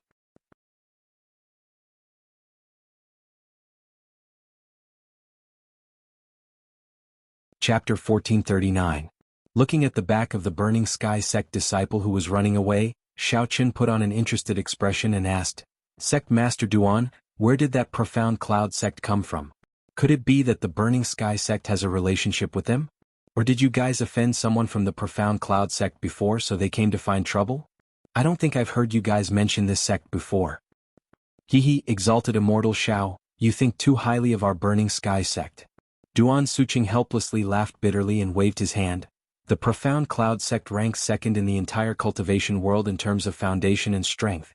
How could the Burning Sky sect have such great charisma? What kind of relationship could we have with them? It's even more impossible to offend such a colossus. They only need to move their fingers and they can annihilate our entire sect. Why bother humiliating ourselves? It's only second place. What's so great about it? Then what's the number one sect in the cultivation world? When Hongzhu heard Duan Suqing's description, he couldn't help but curl his lips and snort. In Hongzhu's mind, Xiao Qin was the most powerful person. The other number one and number two were all trash, not worth mentioning at all. Master's wife, let me tell you this. Gong Xiaoxi put down the pen and paper that recorded the treasures, jumped out from the pile of herbs, shook off the dried leaves on his clothes and said with a smile, there are three great sects at the top of the cultivation world. Number one is the Huanshan Pavilion, number two is the Profound Cloud sect, and the last is the Tsanghua sect. Three great sects? Hongzhu frowned and muttered with some disdain, why do I hear these three great sects' names sound so mediocre? They're just mediocre. Could it be that there aren't any other powerful sects or clans that can compare to them? Gong Xiaoxi scratched his head and said with some uncertainty, I've actually heard that in recent years, there seem to be two mysterious sects that have suddenly emerged. Their strength is developing rapidly, and they're showing signs of catching up to the three great sects. So magical? Hongzhu's interest was immediately piqued. He held his chin and asked curiously, Elder sister, I feel that the two sects you mentioned are a bit interesting. Disciple, do you know their origins?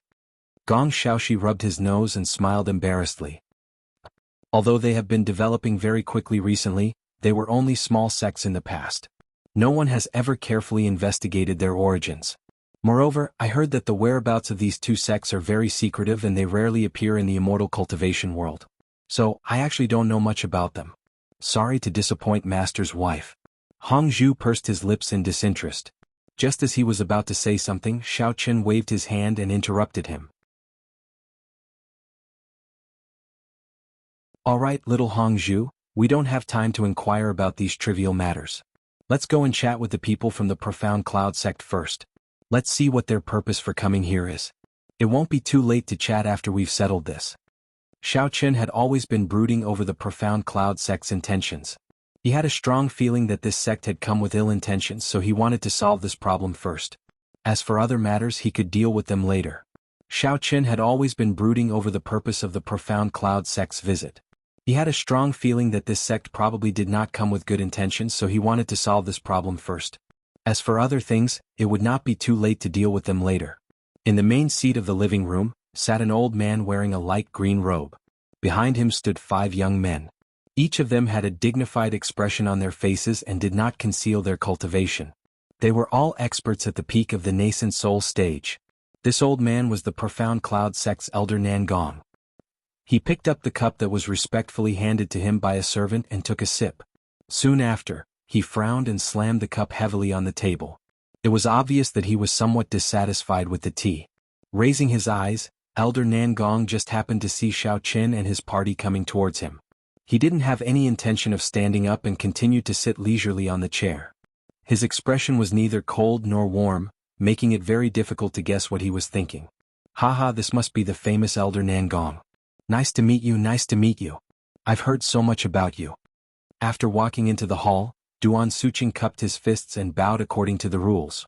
He slightly leaned forward and said some polite words. Elder Nangong made a sound of "oh," but still didn't stand up. His eyes were lowered as if he was studying the patterns on the ground, as if he hadn't heard Duan Suqing's greetings. Duan Suqing awkwardly coughed twice and then respectfully said, Elder Nangong's presence this time is truly an honor for our Burning Heaven sect. I don't know what advice you have for our humble sect? Only then did Elder Nangong raise his eyes. His sharp eyes swept over everyone, pausing on Xiao Qin and Hong Zhu for a moment. Then he turned his gaze to Duan Suqing and asked expressionlessly, There's no need for advice. This old man heard that a few days ago, you exterminated a group of bandits and obtained a lot of heavenly treasures from their storehouse. Is this true? Haha, I didn't think that this gossip would spread so quickly. Duan Suqing was stunned. He didn't think that Elder Nangong would actually ask such a question. He subconsciously pointed at Xiao Qin and said, It's all thanks to Immortal Zhao's help that our humble sect was able to successfully exterminate that group of bandits in one fell swoop. We've let Elder Nangong see a joke. Although he said that, Duan Suqing muttered in his heart, Isn't this old fellow's nose a little too sensitive? The Profound Cloud sect is about a few hundred kilometers away from the Burning Heaven sect.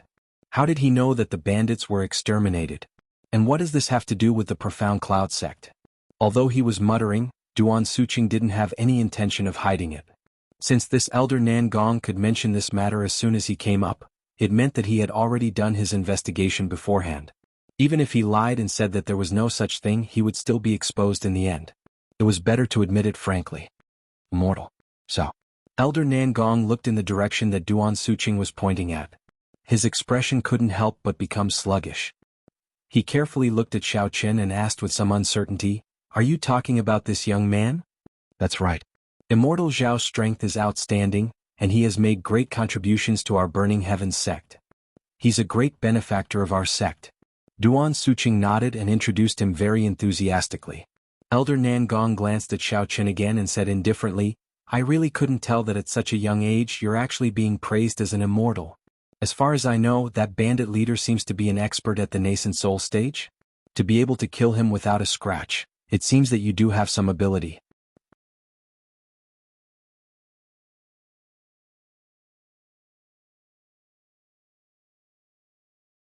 Chapter 1440.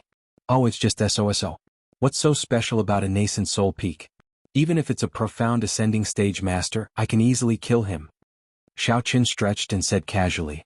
Young man, although it is said that a newborn calf is not afraid of a tiger, this old man advises you to restrain yourself a little. Don't go around talking big. Otherwise it will be bad if you get slapped in the face. Elder Nangong sneered and mocked in a neutral tone. So what if I don't restrain myself? Are you going to bite me? At this time Xiao Qin had a rough idea in his heart. The corner of his mouth raised. He took 2 steps forward and sat on the chair next to Elder Nangong. He crossed his legs and said leisurely, "But I found out that your profound cloud sect is quite well informed. Don't tell me you want to take advantage of the situation and get a piece of the pie?" Presumptuous. Those treasures were originally stolen from our profound cloud sect. It's natural for us to come and take them back. Before Elder Nangong could speak, a profound cloud sect disciple behind him stood up and pointed at Xiao Qin. He said angrily, "And you brat, you actually dare to be so boastful. How dare you disrespect our Elder Nangong? Are you itching for a beating?" When Duan Suqing and Gong Xiaoxi heard this, their faces changed. They looked at each other for a moment and felt a little strange. Those heavenly treasures were obviously stolen from the Burning Sky sect's garden by those bandits. Why did this profound cloud sect suddenly stick their noses in? Your profound cloud sect is hundreds of miles away. No matter how much trouble the bandits caused, they won't cause trouble there, right? What's more, the profound cloud sect has a long history and a deep foundation. There are many experts in the sect. Even if those little bandits eat bear's heart and leopard's gall, they wouldn't dare to come and steal your things. Wasn't this clearly robbing a burning house? What else could it be? Duan Suqing and Gong Xiaoxi both had a look of disbelief on their faces.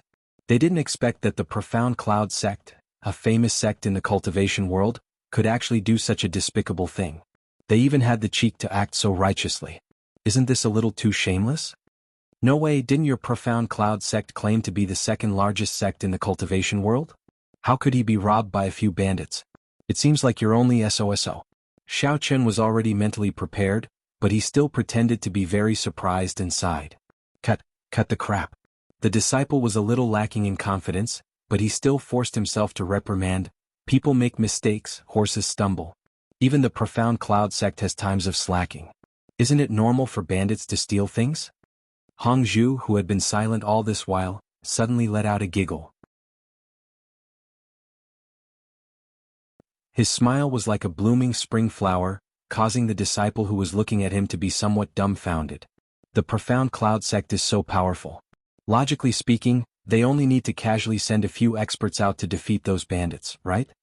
Hong Zhu grinned as he looked at that person, but the words that came out of his mouth were neither cold nor warm as he ridiculed, "I didn't think that such a large sect would actually have my husband stand up for you in the end. Now, not only are you not thanking me, but you also want to ask for something. Isn't this a little too shameful?" Did you hear that? Xiao Qin snapped his fingers and unhurriedly said, "This great immortal's Tao companion is right. Since this great immortal was the one who stole it, it naturally belongs to me. I can give it to whoever I like. You guys are lacking in ability and had your things stolen by others, yet you still have the nerve to chase after me to ask for it back. If this matter were to spread, I reckon that your profound cloud sect would not be able to survive in the cultivation world in the future." After he finished speaking, Xiao Qin gave Hong Zhu a look of praise and secretly gave her a thumbs up. Although this little girl usually didn't know what to do, her mind was still very sharp in critical moments. It just so happened that he was able to go along with her words. Hong Zhu naturally wouldn't let go of any opportunity to tease Xiao Qin. She immediately threw him a flirtatious look with an expression that said, "It's a great fortune that you can find me. We couldn't find the bandits' lair. Otherwise they would have been killed long ago. How could it be your turn to act?" When the disciple saw Xiao Qin and Hong Zhu blatantly flirting with each other, he felt a burst of jealousy in his heart and stuttered, "They just had a bit of dog shit luck and found the entrance somewhere. How dare they be so arrogant? This is simply outrageous. Oh, what's the point of saying all this? In the end, isn't it because you don't have the ability? Alright, don't talk nonsense." Xiao Qin waved his hand disinterestedly, then turned to look at Duan Suqing and said indifferently, "Sect leader Duan, I suggest that you send our guests away. We still have a lot of things in our courtyard to count. There's no need to waste words with them here. Let's hurry up and get down to business." Exalted Immortal Xiao, don't you think this matter? Duan Suqing also had a difficult expression on his face at this moment. He stammered and didn't know what to say to smooth things over. On one side was the great benefactor of the Burning Sky sect, Gong Xiaoxi's master and Gong Ruidong's master. On the other side was the famous Profound Cloud sect in the cultivation world. Although the reason they came to ask for heavenly treasures was somewhat far-fetched, He couldn't afford to offend a small burning sky sect. I say, great sect leader Duan, has your burning sky sect changed its surname to Xiao? Without waiting for Duan Suqing to finish speaking, Elder Nangong interrupted in a strange tone. If this old man remembers correctly, besides you, the sect leader, the burning sky sect should also have a grand elder, right? Duan Suqing wiped his sweat and explained with difficulty, Elder Nangong, our burning sky sect does indeed have a grand elder, but he is currently injured and can't. Even if he is injured, he is still the backbone of the burning sky sect. Since when is it your turn to be in charge? Elder Nangong sneered, glanced at Xiao Qin and said mockingly, not to mention this so-called exalted immortal, who came out of nowhere. Gong Xiaoxi suddenly took a step forward with some dissatisfaction and said loudly, Grand Elder Gong Ruidong is my father. He and I have already formally acknowledged Exalted Immortal Xiao as our master, so Exalted Immortal Xiao has full authority to make decisions for our Burning Sky sect. Elder Nangong was finally stunned and didn't immediately fight back, because he really didn't have this information. A father and son acknowledge the same master? How should they address each other normally? No matter who is in charge, it is an internal matter of the Burning Sky sect. It has nothing to do with you. Xiao Qin snorted and looked at Elder Nangong from the corner of his eyes. He said, anyway, those natural treasures were all snatched by our Burning Sky faction. If Elder Nangong wants them back, it's not impossible. However, you have to pay 200,000 spirit crystals in advance as compensation for my labor and hard work.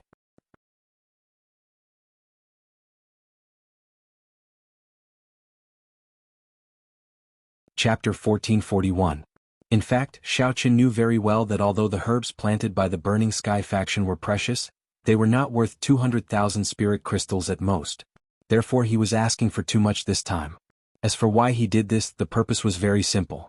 Anyone with a discerning eye could see that the Xianyun sect must have another purpose this time. It was definitely not as simple as extorting some herbs.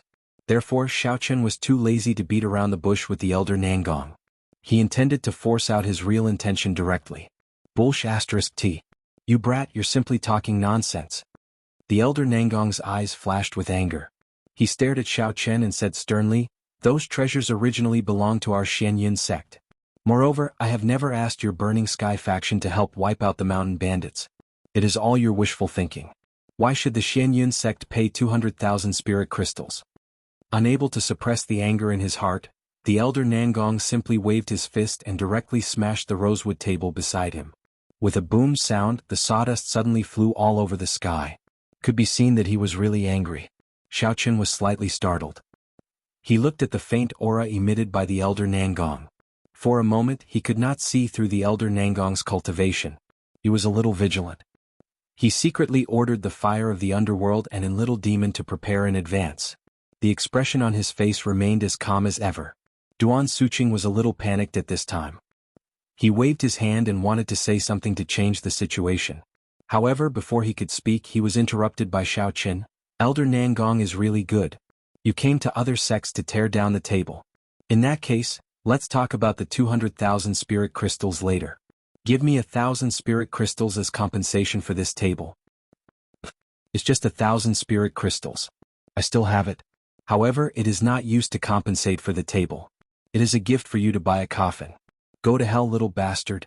The Elder Nangong sneered. A towering aura suddenly burst out from his body. The pressure was like a monstrous wave that rolled and spread in the reception hall. It was the realm of the profound ascension stage. Elder Nangong had long been a little impatient. This time they had mustered a large force to come to Burning Sky faction. What bandits? What treasures? Those were all excuses. Their true objective was to kill this exalted immortal Xiao. And this whole thing was personally planned by the young master's father. The key was to lure out the murderer and kill him to avenge Wei Shizhong. At the same time he could take back the spiritual crystals and heaven and earth treasures that had been stolen. The surrounding air had become stagnant. That heavy and powerful pressure made everyone feel suffocated. The oppressive feeling of death made Xiao Qin's hair stand on end. He quickly retreated. It had been a long time since Xiao Qin had encountered such a powerful master. He understood in his heart that he absolutely couldn't give his opponent any chance to make a move. He had to make the first move and kill him with a single blow. Otherwise, the consequences would be unimaginable. Nethery, Little Demon and Don't be merciful. Use your most powerful moves to kill that old thing. As he retreated quickly, Xiao Qin shouted in the sea of consciousness. Following Xiao Qian's command, the underworld flame and a little demon holding a flying sword appeared on both sides of him at the same time. They rushed toward the position where Elder Nangong was standing from two directions. The flame of the underworld, which was charging forward quickly, continuously absorbed the essence in Xiao Qian's body. It gradually turned from an inconspicuous little flame into a huge fireball. From time to time, it would even spit out a tongue of bluish-purple flame. It looked extremely dangerous, but it was also rather gorgeous. On the other hand, Xiaoma took a different path. As she rushed forward, she split into two, then into four. In the blink of an eye, there were dozens of identical figures in the living room. Each of the humanoid black gas held a flying sword in their hands. They stabbed at Elder Nangong's chest from different angles and directions without any blind spots. Hehe, you really have some skills. It seems that I have underestimated you just now. Elder Nangong, who saw this terrifying scene, didn't look afraid at all. Instead, the corners of his mouth curled into a strange arc. He taunted unhurriedly, I didn't expect you to have some skills at such a young age, but that's all. As soon as he finished speaking, Elder Nangong's hands suddenly moved. Two diamond-shaped jade artifacts, one black and one white, appeared in his hands. In the blink of an eye, the white jade artifact in Elder Nangong's left hand had transformed into a diamond-shaped shield that glowed with white light, while a black phantom spear had appeared in his right hand. The two artifacts were shining with a strange light, and it was obvious that they were not ordinary artifacts. Xiao Qian's footsteps paused slightly. He stared at the artifacts in Elder Nangong's hands with a solemn face. He could feel a strong fluctuation of vitality from those two things. All the artifacts he had seen before paled in comparison to these two. After carefully evaluating the strength of the two sides, Xiao Qian had already keenly realized that even if he let Abyssal Flame and Little Demon use their full strength, it was very likely that they wouldn't be able to hurt the other party at all. After all, both of them relied on Xiao Qian to be able to survive. In addition to their own abilities, they needed to borrow his vitality to enhance the lethality of their martial arts. The strength of the old guy in front of him was at the great perfection of the Mystic Ascension stage. He was much stronger than Xiao Qian, who was at the 7th level of the Mystic Ascension stage. Therefore, Abyssal Flame and Little Demon would definitely be helpless against him. From the moment Elder Nangong revealed his artifact to the moment Xiao Qian made a judgment, it was actually only a moment. With this in mind, Xiao Qian knew that today's fight was probably a little dangerous. However, he did not hesitate at all and quickly used his movement technique. Taking advantage of the fact that Elder Nangong was busy dealing with the flames of the underworld and Little Demon, Xiao Qian advanced instead of retreating. Leaving an afterimage where he was standing, he rushed behind Elder Nangong like a ghost. Waving his arms quickly, he slapped Elder Nangong's back heavily. Xiao Qian had already used all his strength in this palm. He only hoped that he could hit with one blow. Even if he couldn't kill Elder Nangong, he wanted to seriously injure him. Boom! The hellfire of the underworld launched a powerful attack at this moment, but it was perfectly blocked by the white diamond shield in Elder Nangong's left hand. There was only a loud explosion, but Elder Nangong was unscathed. Xiao Qian was originally delighted in his heart. He thought that the huge explosion would be able to cover up the wind generated from his palm strike. He didn't expect that Elder Nangong had already predicted that he would launch a sneak attack. He retracted the black phantom spear in his right hand, and as if he had eyes on his back, the end of the spear's handle coincidentally collided with Xiao Qian's palm, causing him to involuntarily take a step back.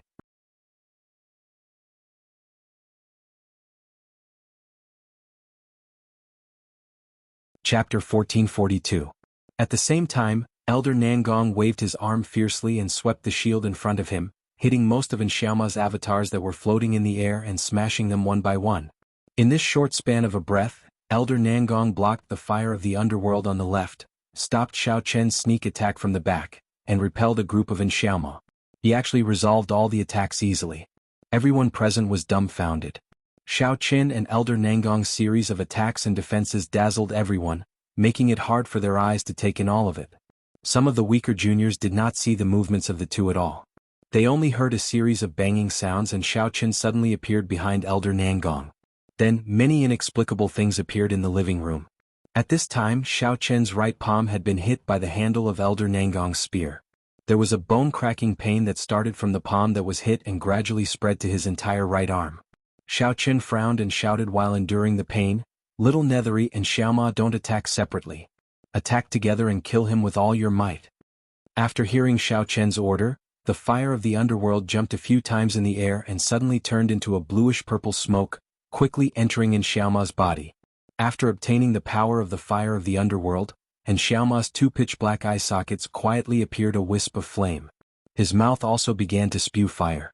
Even the flying sword that was originally as bright as autumn water was gradually covered with a layer of bluish-purple shimmer. It looked as if it was dipped in poison, which was extremely strange. "Oh, this is a little interesting. I didn't expect these two artifacts to not only have their own consciousness, but they can also merge into one." Elder Nangong looked at Xiaoma up and down with interest. He found that his figure seemed to have grown bigger and looked more powerful than before. Are you afraid? Why don't you kneel down and admit your mistake? Maybe I'll be merciful and leave your corpse intact." And Little Demon said with a strange smile as he felt that he was full of strength. His confidence was greatly boosted. Elder Nangong did not seem to hear Xiaoma's threat. He carefully observed the bluish-purple flame in her eye sockets. As if he suddenly thought of something, he turned to look at Xiao Chen and asked with narrowed eyes, "Boy, I heard that there is a kind of quenching fire in the world, also known as the heavenly flame. It is not afraid of any water source, and the most powerful one can even burn everything in the world. Did you get it? What's the true tempering mystical flame?" Xiao Chen moved his aching right arm and pretended to be nonchalant as he said, "I'm from the countryside. I don't understand the nonsense you're talking about. It's your magic tool, that purplish-blue flame." Elder Nangong's face turned cold. He couldn't tell if this kid was pretending to be stupid or if he was really stupid. "Oh, that." Xiao Chen grinned and laughed heartlessly. "I bought a lighter and it was given to me for free. I thought the color was not bad, so I used it to bluff people. What a waste of God's gift." Elder Nangong snorted angrily and looked back at the faint blue flame. A hint of greed flashed in his eyes as he said, "Boy, give me your quenching fire, and I can consider not pursuing the matter of Burning Sky faction robbing our profound cloud sex treasure for the time being. What do you think? Are you King sick?" Xiao Chen stood behind Elder Nangong and secretly gave Xiaoma a look. He kept scolding, "You old fart, do you have no money to buy a coffin? Was he blinded by lard? Why did he want every good thing he saw? Why don't you go and collect junk?" Before he finished speaking, Xiao Chen's feet gently stepped on the ground. His figure was like a breeze as he suddenly appeared on top of Elder Nangong's head. His left palm gradually condensed a cyclone. "Old thing, how dare you ignore me? I'll make you pay the price you deserve. TSK. And Xiaomo received Xiao Chen's gaze and immediately laughed strangely. The flying sword in his hand ignited a towering flame as he slashed at Elder Nangong's left shoulder. "If it's just a small trick. How dare a grain of rice shine?" Elder Nangong snorted coldly as he raised his spear and easily blocked Xiaoma's flying sword. Xiao Chen wanted to take advantage of this opportunity to strike, but Elder Nangong seemed to have eyes on top of his head. While blocking the flying sword, he waved the shield in his left hand up and directly knocked Xiao Chen away. Elder Nangong had just finished off Xiao Chen with this move and his other hand immediately turned his wrist flexibly. The long spear took advantage of the momentum to deflect the flying sword's blade. The sharp tip of the spear moved forward and stabbed Xiaoma's right leg. Old man, are you a fool? How dare you stab me with an ordinary weapon? This is simply... what?" At first, Little Demon was smug and wanted to mock him, but when he looked down he found that his thigh that had been stabbed was continuously leaking black gas. He was shocked. Bang. At this time there was a loud noise. After being sent flying by Elder Nangong, Xiao Chen smashed heavily into the wall. Wood shavings splattered everywhere as the wall collapsed, burying Xiao Chen inside. The dust that flew up filled the living room. Husband Xiao Chen. Exalted immortal master. Hong Zhu and Gong Xiaoxi, who were standing on the side, could not help but be horrified when they saw this scene. They shouted in unison and then moved, ready to run over to check on Xiao Chen's condition. However, as soon as the two of them took a step, 5 figures suddenly appeared in front of them. It was the 5 disciples of the Profound Cloud sect. They blocked in front of them. All 5 of them were exuding faint yuan qi from their bodies, fully displaying their cultivation bases of the consummate nascent soul stage. They did not attack Hongzhu and Gong Xiaoxi, instead standing in a straight line in front of them. It was obvious that they did not want to let the two of them pass so easily. Hongzhu and Gong Xiaoxi both had fuming looks on their faces, but they also knew that with their strength, they would not be able to defeat any one of them in a one-on-one fight, not to mention that there were currently 5 nascent soul stage cultivators glaring at them. They had no choice but to stand on their tiptoes and peer at the large hole, but it was completely gray and they could not see the situation clearly, so they could only stare anxiously. Seeing that his disciple had the situation under control, Elder Nangong sneered and turned his gaze back to Xiaoma. He said lightly, "Although I don't know what you are, even an immortal cultivator of a higher level than me would not be able to gain any advantage over these 2 magic tools, let alone a nondescript thing like you. You'd better surrender and hand over the heavenly fire of quenching truth."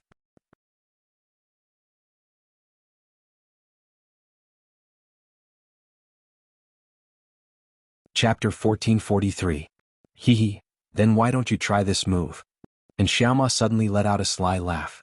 The black gas in his body surged quickly and surged towards the part of his thigh that was stabbed. Elder Nangong's black spear was still stuck in his wound. The next moment, a blue-purple flame suddenly sprang out of Xiaoma's wound and instantly ignited the black spear. The flames spread rapidly along the handle of the spear. And Xiaoma took the opportunity to raise the flying sword in his hand and slashed at Elder Nangong's head. Elder Nangong did not expect Xiaoma to make such a move. He could not help but frown slightly. He wanted to withdraw his spear first, but he found that the spear had been locked by the black gas and could not move. At the critical moment, Elder Nangong quickly raised the white diamond-shaped shield in his other hand to block the attack of the flying sword. He chanted a spell silently and turned the phantom spear into a black jade artifact. Only then did the flame on the spear completely extinguish. And Xiaoma was stunned. He did not expect the old man to play such a shameless trick. Before he could think about how to deal with it, Elder Nangong's right hand shook slightly. He had already flashed the spear again and stabbed it straight at Xiaoma's chest. Not expecting the opponent to make a move so quickly, Xiaoma was taken aback.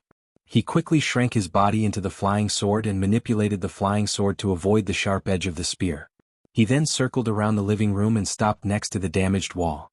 Understanding Xiaoma's intentions, Elder Nangong raised his eyebrows and said sarcastically, "Don't tell me you want to rescue your master? He has been seriously injured by me. Even if he is rescued, it will be..." Elder Nangong's voice suddenly stopped mid-sentence. It was as if someone had grabbed his neck and he was unable to speak. His expression became serious as he stared at the pile of broken bricks. He could feel that the ruins that buried Xiaochen had not moved at all before, but now it began to faintly exude a terrifying aura. It was as if a sleeping ancient behemoth had yawned and was about to open its eyes and wake up. Whoosh! In the blink of an eye, a vigorous figure suddenly rushed out of the ruins, bringing with it a trail of dust bursting out with a suffocating pressure. It rotated slightly in the air, and then slowly landed on the suspended flying sword. It was Xiaochen himself with a bloodstain on the corner of his mouth. Exalted Immortal Master. Gong Xiaoxi cheered, his eyes flashing with admiration and worship.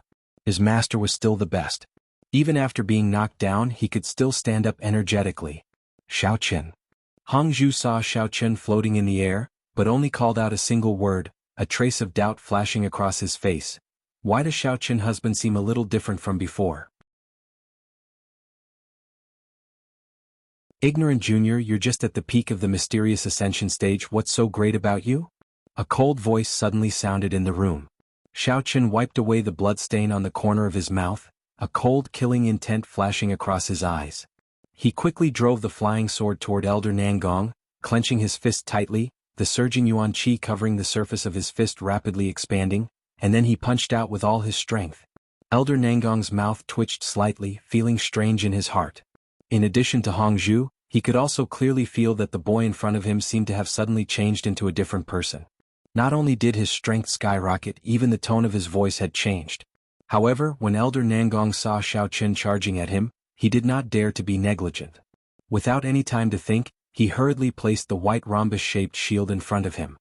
He circulated his essence with all his might to resist this earth-shattering attack. Boom! As the fist and shield collided, a muffled thunderous explosion reverberated back and forth in the reception room, causing everyone present to feel a buzzing sound in their ears. Many people even involuntarily took a step back, feeling a stifling pain in their chests. After this one move, Elder Nangong felt his left hand go numb, but he did not have time to move his wrist, and immediately looked at his diamond shield. With one look, Elder Nangong's expression immediately changed. He was shocked to discover that his invincible white diamond-shaped shield had actually been smashed into a fine crack.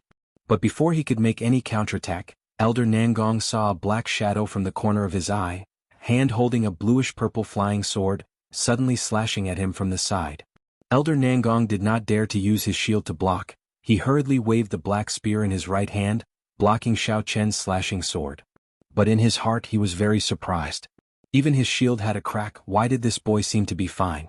In fact, Xiao Chen's hand was also faintly aching at the moment, but his body was currently temporarily controlled by the Elder Heaven Ancestor, so although he could feel the pain, he could not do anything about it.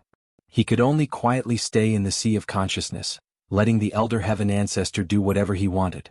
After using the black spear to block the flying sword, and after dodging Xiao Chen's leg sweep, Elder Nangong finally recovered, took a big step back and cautiously stared at Xiao Chen. I can't believe that at such a young age, you actually know how to hide your strength. There was a hint of killing intent in Elder Nangong's tone, but even if you are already at the peak of the profound ascension stage, I will still kill you today. At this time, Elder Nangong wanted to kill Xiao Chen, not only because of the mission but also because this boy had this kind of cultivation at such a young age. He must be an amazing genius, and there must be a very strong force behind him. Now that the situation between him and Xiao Chen was already in a deadlock, if he let him go, sooner or later, Xiao Chen would become a threat to the Xianyun sect. Elder Heaven Ancestor smiled coldly. He did not reply, but manipulated Xiao Chen's body. His right hand punched fiercely, once again hitting the white diamond shield of Elder Nangong. His left hand condensed an ice ball technique, and threw it towards Elder Nangong's knee. Hehe, you really are young and inexperienced. Do you think you can break my shield with just your flesh and blood? Elder Nangong saw Xiao Chen's action, and a trace of contempt appeared on his face. However, as soon as he finished speaking, he heard a crack in his ear. Another crack appeared on his diamond-shaped shield, and this crack was obviously much bigger than the previous one. What? How is this possible? Elder Nangong was just about to exclaim. He felt a sudden cold suddenly approaching his leg. He did not have time to look down to see what it was. He immediately dodged it. Although he dodged the ice ball technique, Elder Nangong was shocked again and again. His original keen insight of the surrounding environment was somewhat weakened. After taking 2 steps back, his feet suddenly slipped, and his whole body lost its center of gravity, falling hard on the ground. It was as embarrassing as one could imagine. You're tuning in to the Han Li's Wuxia Adventures YouTube channel. We're so grateful for your support, and don't forget to subscribe to join us on this incredible journey through captivating stories. Your generosity through donations truly makes a world of difference, as it's the primary source of revenue that allows me to expand and enhance this channel for you. Thank you from the bottom of my heart for being a part of this adventure.